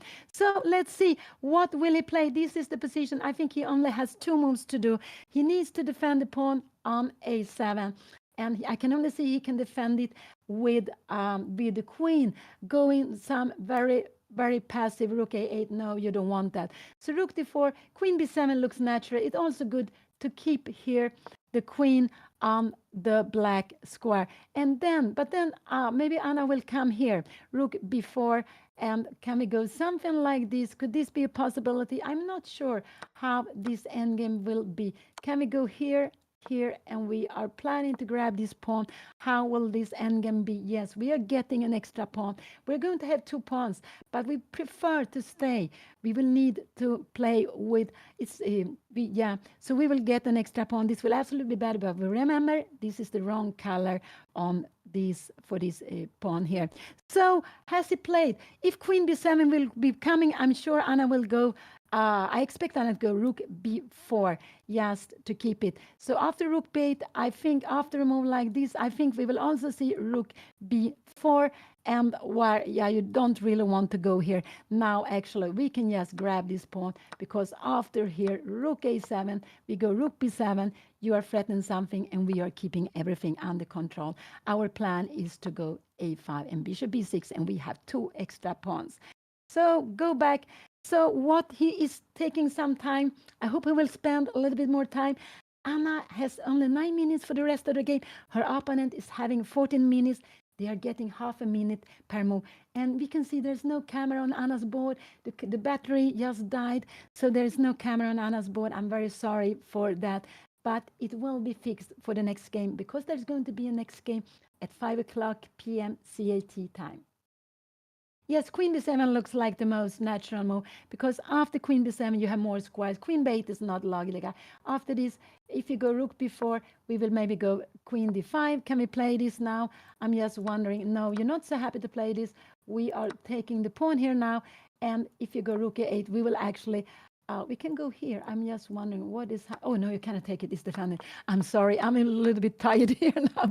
Sorry, it's all defended. Because actually, if you get an extra pawn, you want to keep the rooks. Here is the position. Her opponent is thinking. He is thinking. And actually, the check helped Anna's king to a little bit better square on h2. It's the only thing we have to be careful is that black can take on e5 with check. But this pawn is very well defended by the. This pawn is very well defended by Anna's queen. She's now planning to go take the pawn on a7. I think her opponent needs to defend it. Something like this, I guess we will just take the pawn here. Queen take a7. And if you try to go something like this, yeah, now actually we would, oh yeah, we would win the rook. So I'm so sorry. I'm so tired here. So good, this is not possible. You always have to be careful playing on the squares of the bishop. There can be some tricks. And I'm getting into many tricks here now. So queen b7, queen b8, there are the only two moves I can see for her opponent. Anna is planning to take on a7. Also, you see all her pieces are well defended. Bishop is defended by the pawn. This bishop also defends the pawn, and this pawn is very important to defend the king. Her king is into safety on h2. It's standing on black square. We want that. It's actually the best place for the king with the queens on the board. I would say it's the best place with the queens on the board. And the rook is defended by the bishop. This pawn is defended by the queen and the rook, and this pawn is defended by. So, okay, bishop, queen f5 could be a move to be played, actually. But then we are going rook f4. We are kicking it. Where is the queen going now? You need to go something like rook a4 here now, and then we can actually grab this with the bishop. Going f6 would be so scary because we would come back here now. We would come back here now, and this is not what you really want to play. So let's go back. No, here we have the position. Queen f5 would be a way of putting pressure on e5, but Anna would kick the queen, and the queen would just be getting out of activity. So I can only see queen b7 or queen b8, and queen b7 looks more natural because the queen is more active on b7 than on b8. He can go queen b6. I forgot that. No, queen b6 is actually a possibility to play also. But if you go queen b6, we will take it. We will take it. And what will we do? We will go rook f4, and we are going to pick up the pawn. If you go rook b6, rook f4, I don't know why I don't go. Yeah, rook b6, you will need to play. This is the best chance you have. You will need to play this, and we will play with it here. But now we all of a sudden have improved the position very much. We have two pawns to play with. It's still not so easy because it's the wrong corner pawn. He has played. What did he play? What did he play? He played queen f5. He played queen f5. Now rook f4 is a fantastic move, kicking the queen. His plan is that if Anna go here, he wants to take with check. He wants to take with check, and actually this would be probably a draw. But she can kick the queen. She can put it on a more passive square and take the pawn. So now Anna can win an extra pawn. Rook f4 is such a good pawn. She can take this pawn. It's standing on a black square. So I just hope for rook f4. I think this is just, has she played or not? She played something. What did she play? Did she play rook f4? This is a good move. This is a good move because she wants to kick away. Can her opponent now go queen h5? I think he will go queen h5. Now I don't like to go g4. G4 would actually scare me because you're getting a very weak king here now. Oh, you had queen h4. No, don't play g4.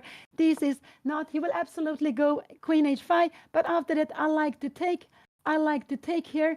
And if you're coming here, we will absolutely just bring the rook back here again. And he has played, I'm sure he go queen h5. What did he play here? Now, I want to take the pawn on a7. She can go rook e4, something else if she wants to, but just grab the pawn. This is no problem here any longer. This is absolutely no problem grabbing the pawn. g4 would be not good at all because after g4, there will be, I don't know what could be happening here now.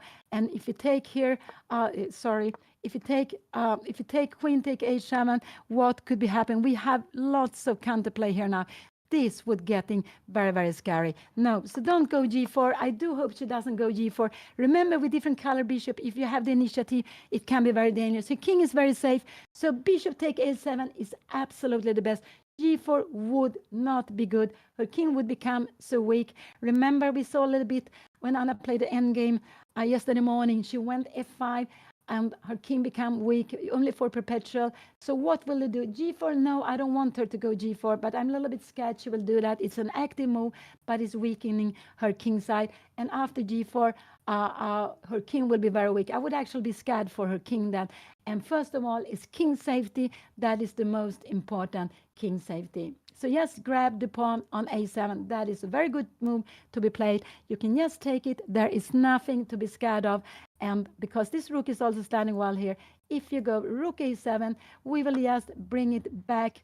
And if you take here now, we take back, you give it check here now, we just go f4. Everything is under control.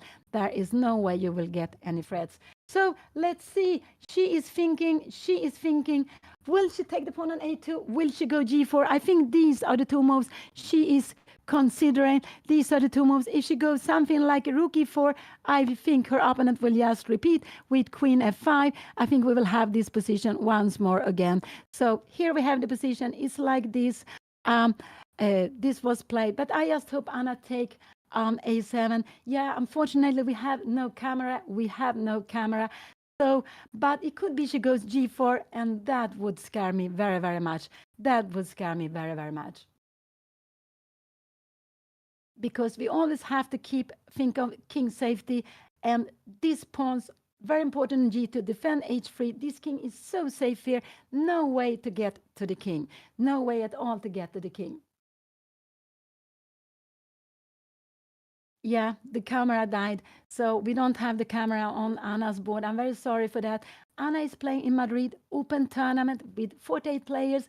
This is the 7th round. She has 2.5 out of 6, exactly like her opponent, Camilo Arguello Pit from Argentina.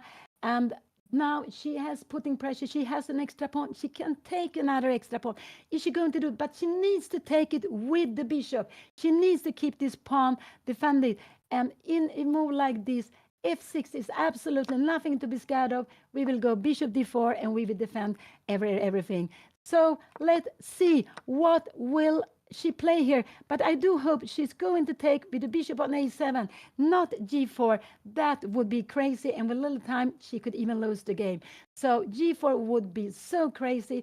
I do hope she will not play that, because if she goes g4, I would say anything could happen. Her king becomes absolutely too weak with g4 played.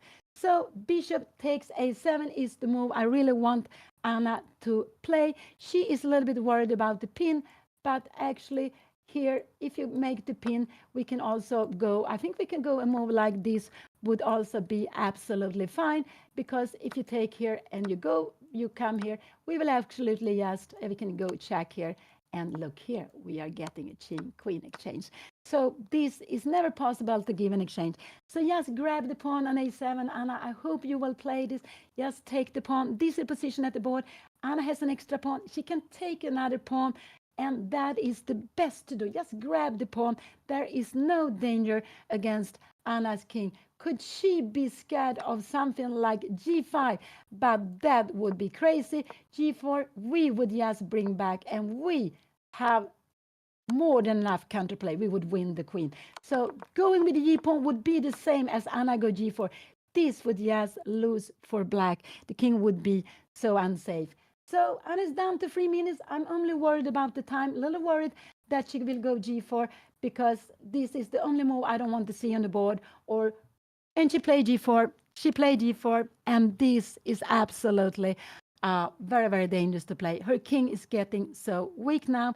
This is absolutely what I don't want her to play. But I expected she could play that, and she forget about the king safety. Now queen h4 is a very good move. And after queen here, you go h5. I don't know how we can defend now here in this position. I have no idea how to defend in this position here for Anna. So this was absolutely a mistake. Let's see her opponent. And with little time, now I'm worried. In this game, anything can happen. Anything can absolutely happen here. And I think she forgot about this move, because after queen h4, we take with something, we go h5. This could absolutely be losing the game here, and we would actually have bishop d5. she would absolutely lose the game here. So I'm so scared now about Anna's position after g4. Now there will be possible to be three results. Before there was only possible two results, but now I think there could be three results in this game, actually. So g4 was a very scary move, and I know it's a move Anna wanted to play, but she forgot about the counterplay. This is absolutely after g4. Could it be that she should go rook f3 here now and playing here, going rook g3? This could have, but now bishop e6. I don't know. Playing here, yeah. What could we do otherwise? We have queen b4. We have something like this. But this is getting, yeah, so scary. So I'm sure, has her opponent played? Yeah, he played. I'm sure he will go queen h4. And now this is very, very scary, this position. She needed a bishop on g3. If she could move the bishop to g3, she would be winning. But with the bishop on e3, h5 is now coming. And I don't know what Anna is going to do here now. I am so scared in this position. I am so scared in this position. What is Anna going to play here now? Because he is going to go h5. And after that, she will needs to take, I have no way. She cannot go f3. Maybe, I don't know what she's going to do. She didn't realize how weak her king is. So I'm very scared that Anna will lose this game now. I'm really very scared she will lose this game. Can she go queen a6 is maybe a good move. And you go h5 here now. What can we do? Now we have rook take f7. What could be happen? If you go bishop take here now, we will go. Oh, we have queen g6, but this is too difficult. So queen a6 is the best move to be played here, but this is absolutely impossible to see with 2 minutes on the clock. So also thinking of the time, when you have a little time, you cannot open up in front of your king. And f3, no, f3 you cannot play. If you go f3, we will just bring in the rook. This would be a mate. We cannot move the f3 pawn. So this is absolutely not possible to move. We cannot move the f3 pawn when the g pawn has been moved. Queen a6 is absolutely the best to take. Yeah, she can take with the bishop, but now after h5, what are we going to do? Rook f3, take here and rook g3. This is maybe what we have to play. You're taking here and we have to play this position. And this is absolutely equal pawns. We have bishop e3 coming back. And actually only black can be better in this position. She has played something. What did she play? I think she took on a7. What did she play? She played queen take f7. And after h5, she needs to go rook f3. She needs to go rook f3. h5 will absolutely be coming. Will she find rook f3? h5 will absolutely be coming. He will play quickly. He's playing against Anna's king. He's playing against Anna's king. h5 was played. And now Anna only have rook f3. Anything else will actually lose the game. Rook f3 is absolutely the only move Anna can play here now. She can go queen b7. I don't know. Yeah, queen b7 she can play. And after that, she can go queen g2 maybe. Can she play this? But we can see only black can be better in a position like this. It's about equal. So queen b7 is a move also. I think Anna will go queen b7. She's down to 1 minute. She is down to 1 minute. And so this is very, very important. This is very important. I think queen b7 is what she should play. This h5 was played. This was absolutely the best. Queen b7 was played. I like this move. He will take on g4. He will absolutely take with the queen. Bishop take would be a big mistake, I guess. Maybe it's still possible. Yeah, it would be a big mistake because we have these tactics. We have these tactics, and when you're taking back, we will take the queen. But he will absolutely take with the pawn because this pawn is going to take on h5. I'm sure he has almost played. Queen g2 was taking. He will go take on g4, and Anna will play queen g2, and we have this position where it's about equal. It's absolutely about equal, but Anna has to be a little bit careful here. And so it's only black who can be better. But queen b7, yeah, I'm very happy she played that. She's bringing the queen back. And bishop take g7, she would be winning, but he will absolutely take. And queen e2 was played. Now, what can he do here now? He can play a move like rook c3 is maybe a good move to be played. There's not so many moves Anna can do here now. Rook c3, he can be playing. After rook c3, I like just Anna to go queen g3, just to keep it and keep the control. So Yeah, if you take here, we will, yes, we want to play this position. This is absolutely equal, this position. This is absolutely equal. So queen e2 must play, but it's only black who can put pressure. Now it's only black. Anna is playing for a draw in this position. She's absolutely playing for a draw in this position. After a move like rook c3, can we give it check? Yeah, we could give it check, but it doesn't help us so much. Queen e4, and can you go g6 here now? Yeah, but now we actually even have queen f3, and this is also equal. So let's see what he's playing. What is he playing? What will he do here now? What will he play? Was rook c3 played? No, he hasn't played. It's me moving around. This is position. Queen e2 was played. I expect him to. I expect him maybe to take on h3 to play this, but it could be that he wants to try some activities. G5 would be a mistake. I would say G5 would be a mistake because we are just, yeah, you can play this.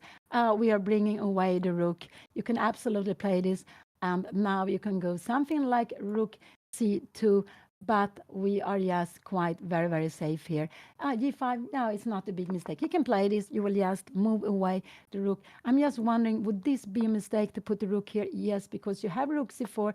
This would be dangerous. So G5 is a tricky move. G5 is a tricky move. It's possible he will play now. G5 is actually a tricky move. Anna needs to keep the fourth line. She needs to keep for defense. She needs to keep the fourth line with her rook. So Anna is under attack here now. After going g4, she was open up the king side. It was a mistake. Now the position is equal, but we see her opponent has pieces close to her king. Very good luck. She has the queen here now. And of course, her opponent can take with the pawn. We will go queen. Oh, no, he cannot take with the pawn. We take the queen with check. Of course, this is not possible. He can, after this, queen e2, he can go maybe something like queen h5 if he wants to try something. But now maybe Anna will start moving with this pawn. She wants to move the pawn to a7 to get some threats. Is this something to be scared of? Could we even go a6? I'm just wondering. We have a move like a5, but it doesn't work because we have this beautiful pin. So there are some moves. So I expect him to play g5, queen h5. Here we have this, something like that. It depends on if he wants to go safe or if he wants to go for trying to play this game, to win this game. If he wants to go for winning this game, maybe also rook c3 could be a way, queen h5, g5. It depends what he wants to do. But he played very nicely when he found queen h4, h5. This was very nice played by him, and he played it so quickly. So he was very good to find this activity against Anna's king.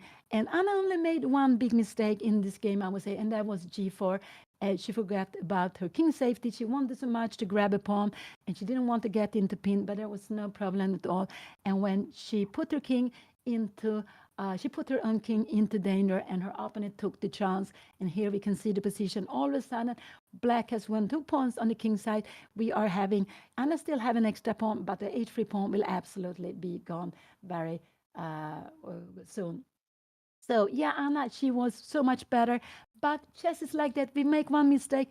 Sometimes it can be so cruel that we are losing the game. Here, still, the position is about equal. But Anna is more under the pressure than her opponent, I would say. But if he makes a slow move, let's see him make something like, I don't know, king h7, then we will start working with this pawn, I guess. We will go a5, and we are getting some ideas with that. If you go here, we will just go, maybe we'll go a6. I wanted to bring it here. Yeah, no, you don't start going back. So Anna has an active plan here. She's defending her. Her active plan is going a5, walking with her extra pawn. So her opponent, what can he do? One is to go here, actually, because after a5, he will go rook here, and he will actually put it under. But she can still check coming here. She can give checks here. If you go some g6 here, we have queen f3, putting some threats. If you're coming here, we are queen d4. And if you start to take the pawn, it could be, we could actually even play this endgame. This is absolutely a draw endgame taken on g4. So let's go back. Has he played? No, he's thinking, and I'm happy he's thinking. This will be a little bit a crazy game about time. So the moves I can think of here is to take on h3, of course, but then you take with the queen. You can go g5, you can go queen h5, or activate the rook. These are the moves I can see. This is also a way of activating rook, but I think this would be a mistake because we have a check. You cannot come here because we have a check, and we would pick up the rook. So if you go rook c2, Anna can always give a check and go back, because in this position it's difficult for Anna to play for a win.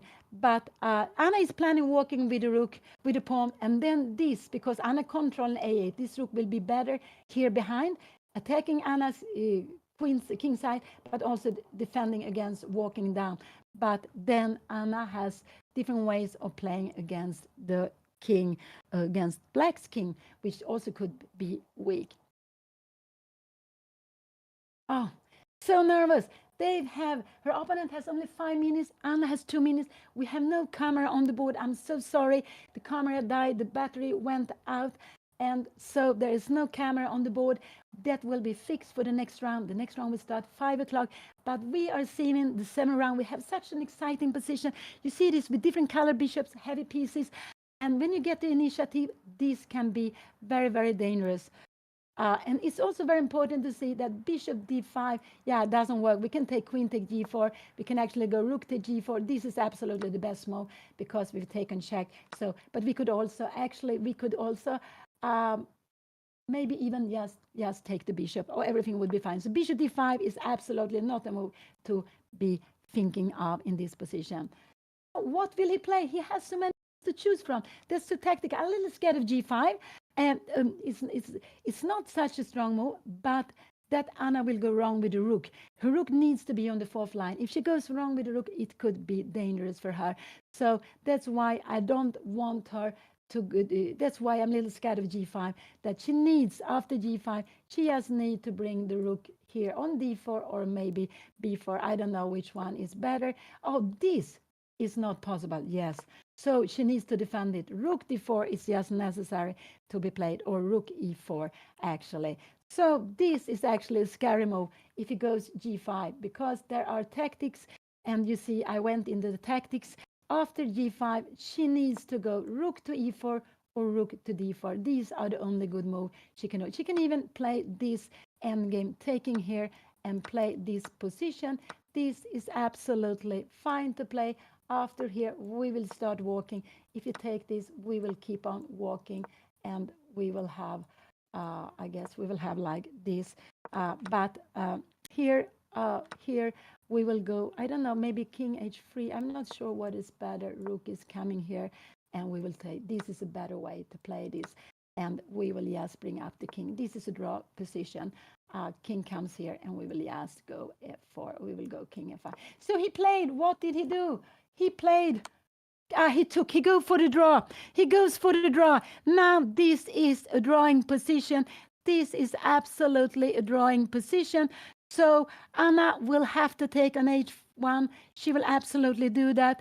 And what will she play the next move? He to play this. This is absolutely a draw position. I don't know. They will absolutely, but they will keep on playing. And the game, I think it's safe, but she also has to be a little bit careful here. After this, can she go a5? Rook c5 is not possible. You are coming here, and bishop b6. This is absolutely a draw position. No problem to play this for Anna. So queen take h3. Anna is thinking, could it be that he offered a draw here? Could it be that he offered a draw? We have this rule. Anna took back, or maybe it's just some delay. See what is happening here now. Yeah, this is a roller coaster of emotion. I would absolutely say that it's absolutely a roller coaster with emotions. And he will take back, and I'm sure Anna will go a5. She will keep on walking with this pawn. She wants to move. She gave a check. I don't understand why she gave the check. Why did she want to go with the check? King g8. Yeah, maybe she wants to win some time. King g8, and now I'm sure she will go a5, walk down with this pawn. Yes, a5 is such a natural move to play here now. Yes, walk it down, and here it came. If rook her opponent can absolutely go rook a8. I guess we will see bishop b6. Anna can also go rook a4 if she wants to. And then she's planning a6 and a7. So this could absolutely be what could be happening here in this game. This is absolutely a draw position. Here, opponent play rook c4. He play rook c4. He just want to take the draw. He knows this is a draw position. It doesn't matter. Anna will have an extra draw. He wants to go for the draw. He didn't want to go for the win. And sometimes when you play games, you are thinking so much of how it was before. He was so much under the pressure. So I think he's very happy to make a draw in this game. But we saw how weak Anna's king came. She needs to take the rook. That's the only thing she can do. Take the rook and take on h3. And we are going to have a drawing bishop endgame. But she can keep on playing a little bit if she wants to. And there is no way that she should put her rook on a passive square. Rook h5 is just not coming into the game in any way. So she needs to take on c4, take the pawn, and we will have this drawing rook endgame. Bishop endgame. And Anna, she has 1.5 minutes. I'm not worried about her time. I'm just hope she takes on c4 because you cannot do anything else. You cannot put her pieces into passivity. Her rook is not going to get here. So that would absolutely be just unnecessary to go rook h5. That's the only way to keep, or bishop f4. No, but that is not what you want to. So yes, just take the draw. There is a new game coming. And Anna also said that if she just keeps scoring, she will be happy. She will be happy. So let's see. But she needs to play. She has like 50 seconds. I'm still not worried about it. But she needs to play, and she can only go rook takes c4. Anything else would be just very, very, very strange because the rook on c4 is active. You need to change it. You will get a pawn, but it's a drawing rook, drawing bishop endgame. And this is what we spoke about earlier, that if you get with only the bishop back on the position, she took and she will take on h2. Is she going to keep this on, playing this? Yeah, it could be. She will play a little bit on.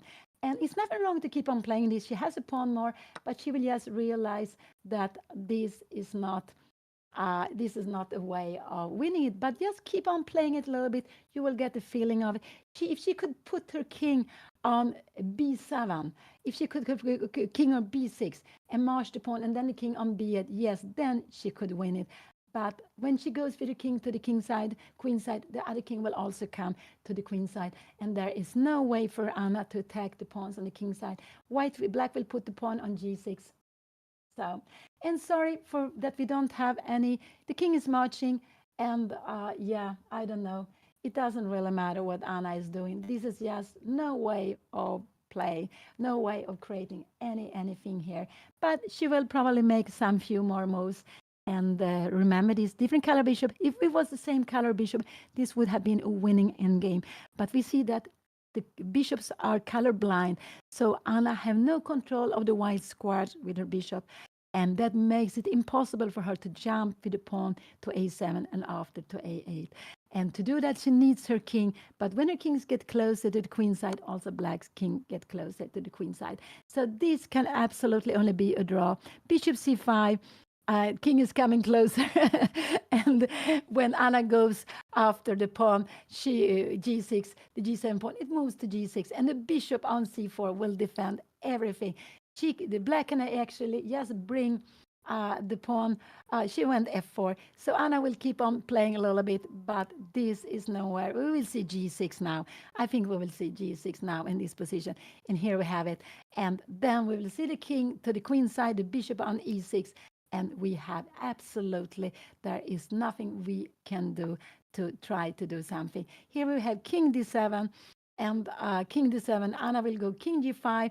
We will have king g6, king c6, and then Anna will need to move away her bishop. No, actually, she could be playing this. Yeah, no, but she shouldn't do that. Could be no, because the king is so close. So she's keep on playing some moves, but this game will absolutely end in a draw. And yes, but it's nothing wrong. Anna play a little more moves. You will see it more clearly when you are defending with the bishop, different color bishops. you put your pawns on the same color as the bishop, so your opponent cannot attack them with with her. Anna cannot attack them with her bishop. So that's what you do when you defend. Anna would love to put her. Uh, she so now Anna, if Anna had a king on f6, she would go a6, but her king is not on f6 yet, and that not even that would be enough. The king is too far away. She will go king d5, king f6, but the king is coming to b7, and we will just have a very easy draw. But like this, she is just playing it out for you. So you can see she can also go f5 here if she wants to, but it doesn't make any difference. Her opponent will absolutely just grab the pawn. There is just no way. Her opponent has like a fortress, and it's a fortress where is no way to get through, no way to improve the position for white. Absolutely not. There is no way to do it. Even if her king was on b even if her king was on b6, it wouldn't be enough with the king coming to c8. She needed to have the king on b7 and playing something like a6. That would be winning, but only with the king on b7 and be able to go a6. Then she would be winning here. So they keep on playing. King f6 will absolutely come. And after king f6, yeah, king b7. And this is just, yeah, it will be not many more moves played in this game. But it's good. Anna played it out. You can see how black put up this fortress. No way of doing anything here. No way that this black bishop can attack black's pawn. So the game will end in a draw. It has been very, very exciting game. Anna had such a beautiful position, but she made one big mistake. She opened up in front of her king, and then I was getting worried. But after she played nicely, brought back her queen, and her opponent didn't want to try to play against the open king. It was equal. It was absolutely equal. He just went for this. And I go king e7. But now her opponent can just move the bishop back and forth. There is no way her king can enter. King a6. We will see bishop b6 or bishop b4. And there is absolutely no way we can do anything in this game. So I think the bishop and so both players have only pieces to move with. I guess this game will end in any second here, in any second, because both of them can only move their king and their bishop. Moving the pawns doesn't improve anything. It would actually just losing the pawns. And so Anna has been playing for very close to 4 hours, 3 hours, 45 minutes. It has been so exciting. It has been a long game. I think it's also time to save energy. There will be a new game at 5 o'clock p.m. CAT time. And Anna, I am sure this will be a draw. I cannot see anything else than a draw on the board. And then Juana will play against, we don't know, but I expect her to be playing with the black pieces as she was playing white. And I guess she will play against someone who has less rating, as she played against someone with less rating today. But we don't know. The rounds will only be out when the tournament, when all the round is finished. So Anna, she has played. This is the 7th round in Madrid Open. She's playing an open tournament with 48 players. If she make a draw here, she will have 3 out of 7. She will have 3 out of 7 and just made. Has she played something? She is walking around with the king to d6. Where is this king going? It will not be able. King b7. It will not be able to enter anywhere. But king b7. Her opponent will just go king b7, king a6, or moving the bishop there. And here we have it, just stopping Anna's king to come to b7. But even if Anna's king comes to b5, it doesn't improve anything, because when it's in white square, the black bishop can always kick it back.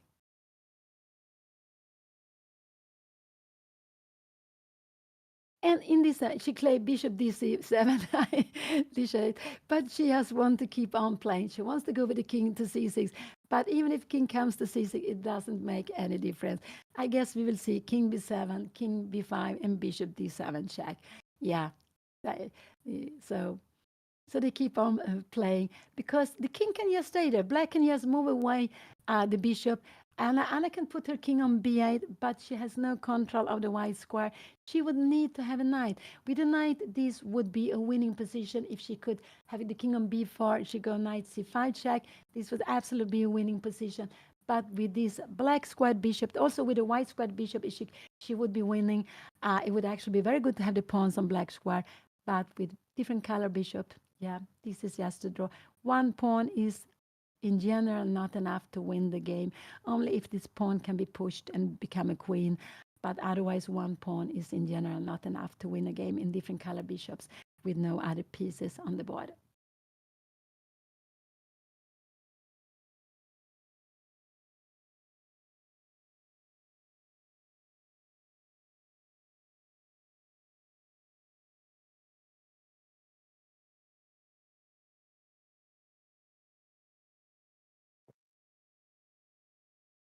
And Anna was around 33 before this round. I guess she will stay around 33, 44 after 48 players. It depends a little bit. It's something like that, maybe 30th, something like that is would be her position if this game ends in a draw, and it's very difficult to see another result on the board here. Also, it's such an easy position to play. It's very difficult to go wrong here. Just stay on the white squares for black with the king and the bishop and defend the pawns. And there is just nothing Anna can do. It could be that her opponent has gone up a little bit, and that's why he hasn't moved after bishop d8.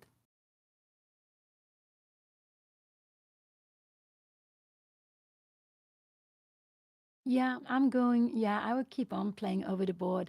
I still enjoy very much playing chess. And when you keep on playing for such a long time, yeah, it's the passion, of course.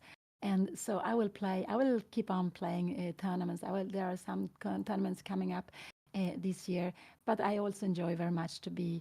I am sitting in Stockholm where Anna is playing this tournament, this chess festival in Madrid, where you have three different tournaments. And so there are, and unfortunately, we don't have any camera at Anna's board. The camera died. I think the battery went away, and that's why we don't have the camera on the board.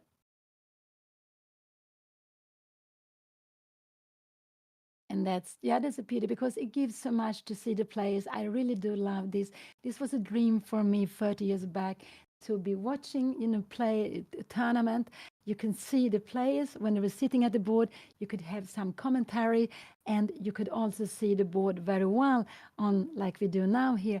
This was a dream, and now this dream has become true. It's so fantastic. But 30 years back, we didn't have all these resources. So in some tournaments, they actually tried to make it live. You were sitting in the playing hall, you had some headphones, and they were playing. There were players commenting on the game, but you could only see. I don't think you had any screens in the playing hall. You could only see the board from the side, and it's not so easy to get see the board well when you only see the board from the side. But here, with the when you see it on the see it on online, it's just so clear. So yeah, maybe he wants to, I don't know, he just went away a little bit or has, I don't know what happened, but he will surely be back here. He will surely be back in time here now. Could it be that I don't know if they have agreed to draw. I don't think so, because then I don't think they have agreed to draw. This live board is still going on. Still going on. And yeah, I'm getting a little bit surprised. It could be that they have taken a draw and the live board has, and they forgot to put up the kings. That could be, and the live board is still going on. So her opponent's clock is ticking, but it could be that the game has just finished in a draw. We have to wait a little bit. I also cannot see the players on the board, and just to see what will happen here now. And so this game will absolutely finish in a draw. Okay, I say goodbye. Bye bye for me. Just bye bye. And be back. Anna will tell you about the game. She will also be back at 5 o'clock p.m. CET time. So bye bye for me. I will say bye bye.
And, but Black Cock is still ticking. So let's see what will happen. But it should have been a draw. It must have been a draw.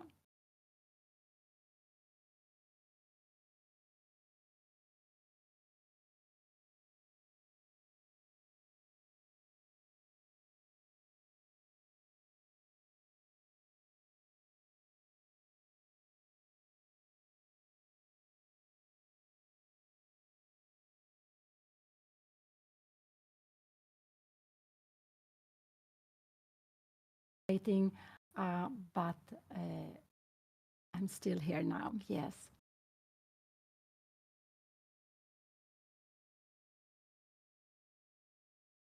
Yeah, the game has absolutely finished in a draw. So bye bye from me. Absolutely bye bye. It's no way the black can lose this position. It's absolutely a draw.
So I got what I deserved, you know it. I wanted it to hurt, so wrong of me to cross that line. If I could, I would push rewind. It's my fault.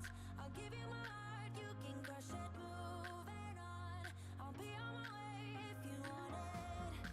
I surrender to you. Yes, I am waving the white flag.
Okay, you guys are gonna have a funny realization.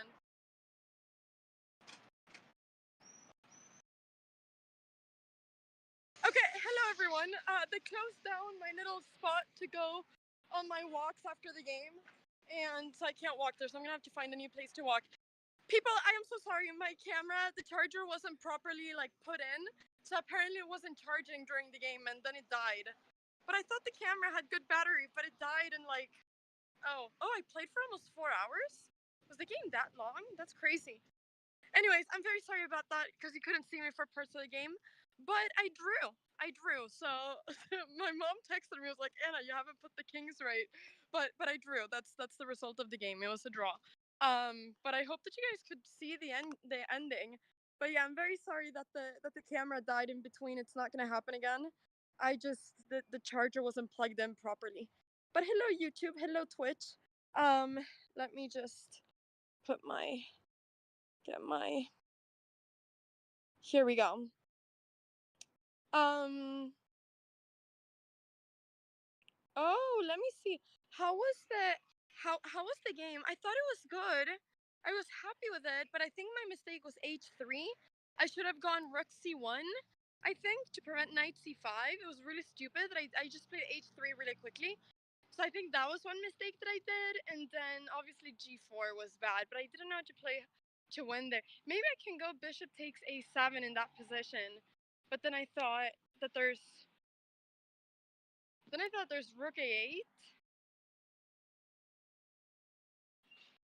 Yeah, and then I actually have no idea.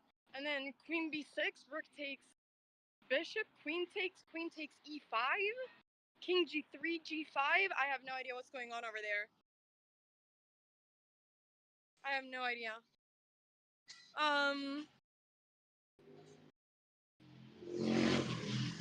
Yeah, made the match very enjoyable even without the camera.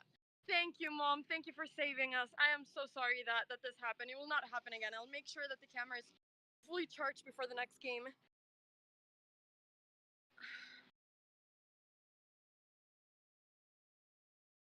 Oh, bishop. What? Then I have queen a8?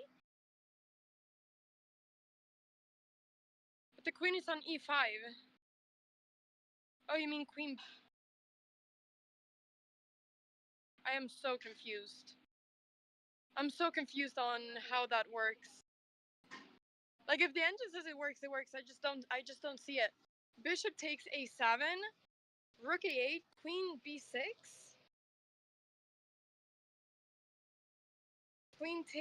rook takes bishop, queen takes rook, queen takes e5. How do I trade queens? My rook is on f4. I have to do something like.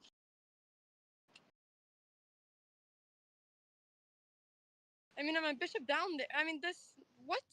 How does that work?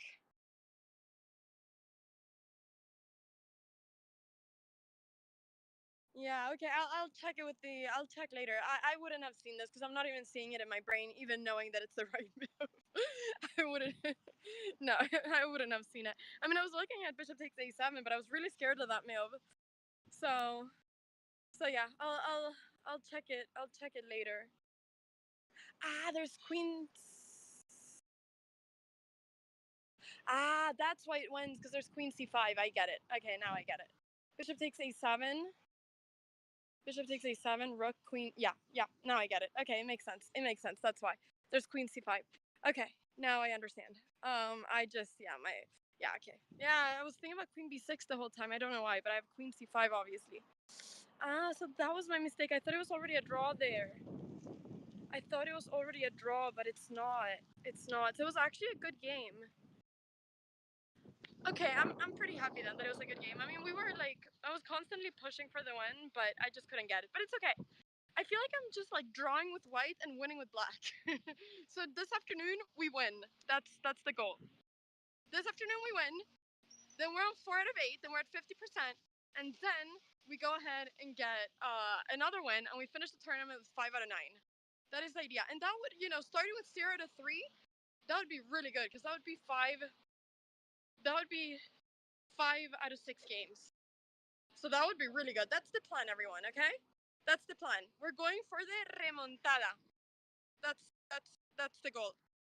Also, I really want to win a game because if I win a game, I'm gonna tweet remontada, but I can't do it until I win a game. So I really want to, I really want to win a game so that I can tweet remontada.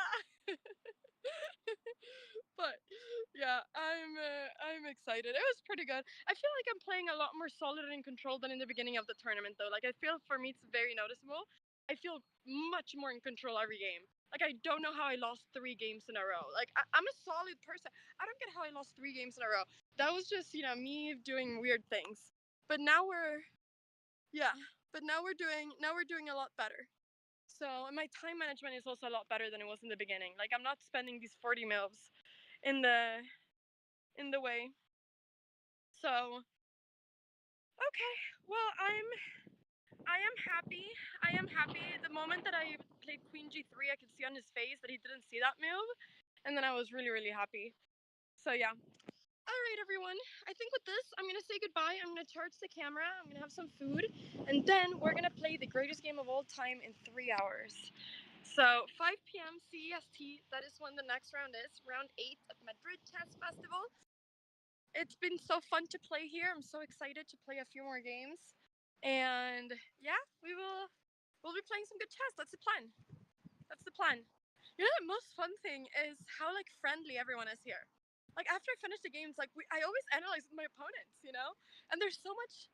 I don't know. Everyone is so like nice and respectful. Yeah, I'm really happy. People are very kind here. So, okay, I'm, I'm going to go ahead. Look at how sunny it is, by the way. Look at the palm trees. Why did I move to Sweden? this could be my life every day. I could walk around in the sun with palm trees, but I decided to move to Sweden. Why did I do this? I'm having some realization right now. So nice. I can like take the sun. I can like take in the sun. It's very nice. Hmm. It's also really funny. A lot of people here speak English to me. They're like, "Hi, I love your channel," and I'm like, "Gracias." But then I feel bad because then they get embarrassed.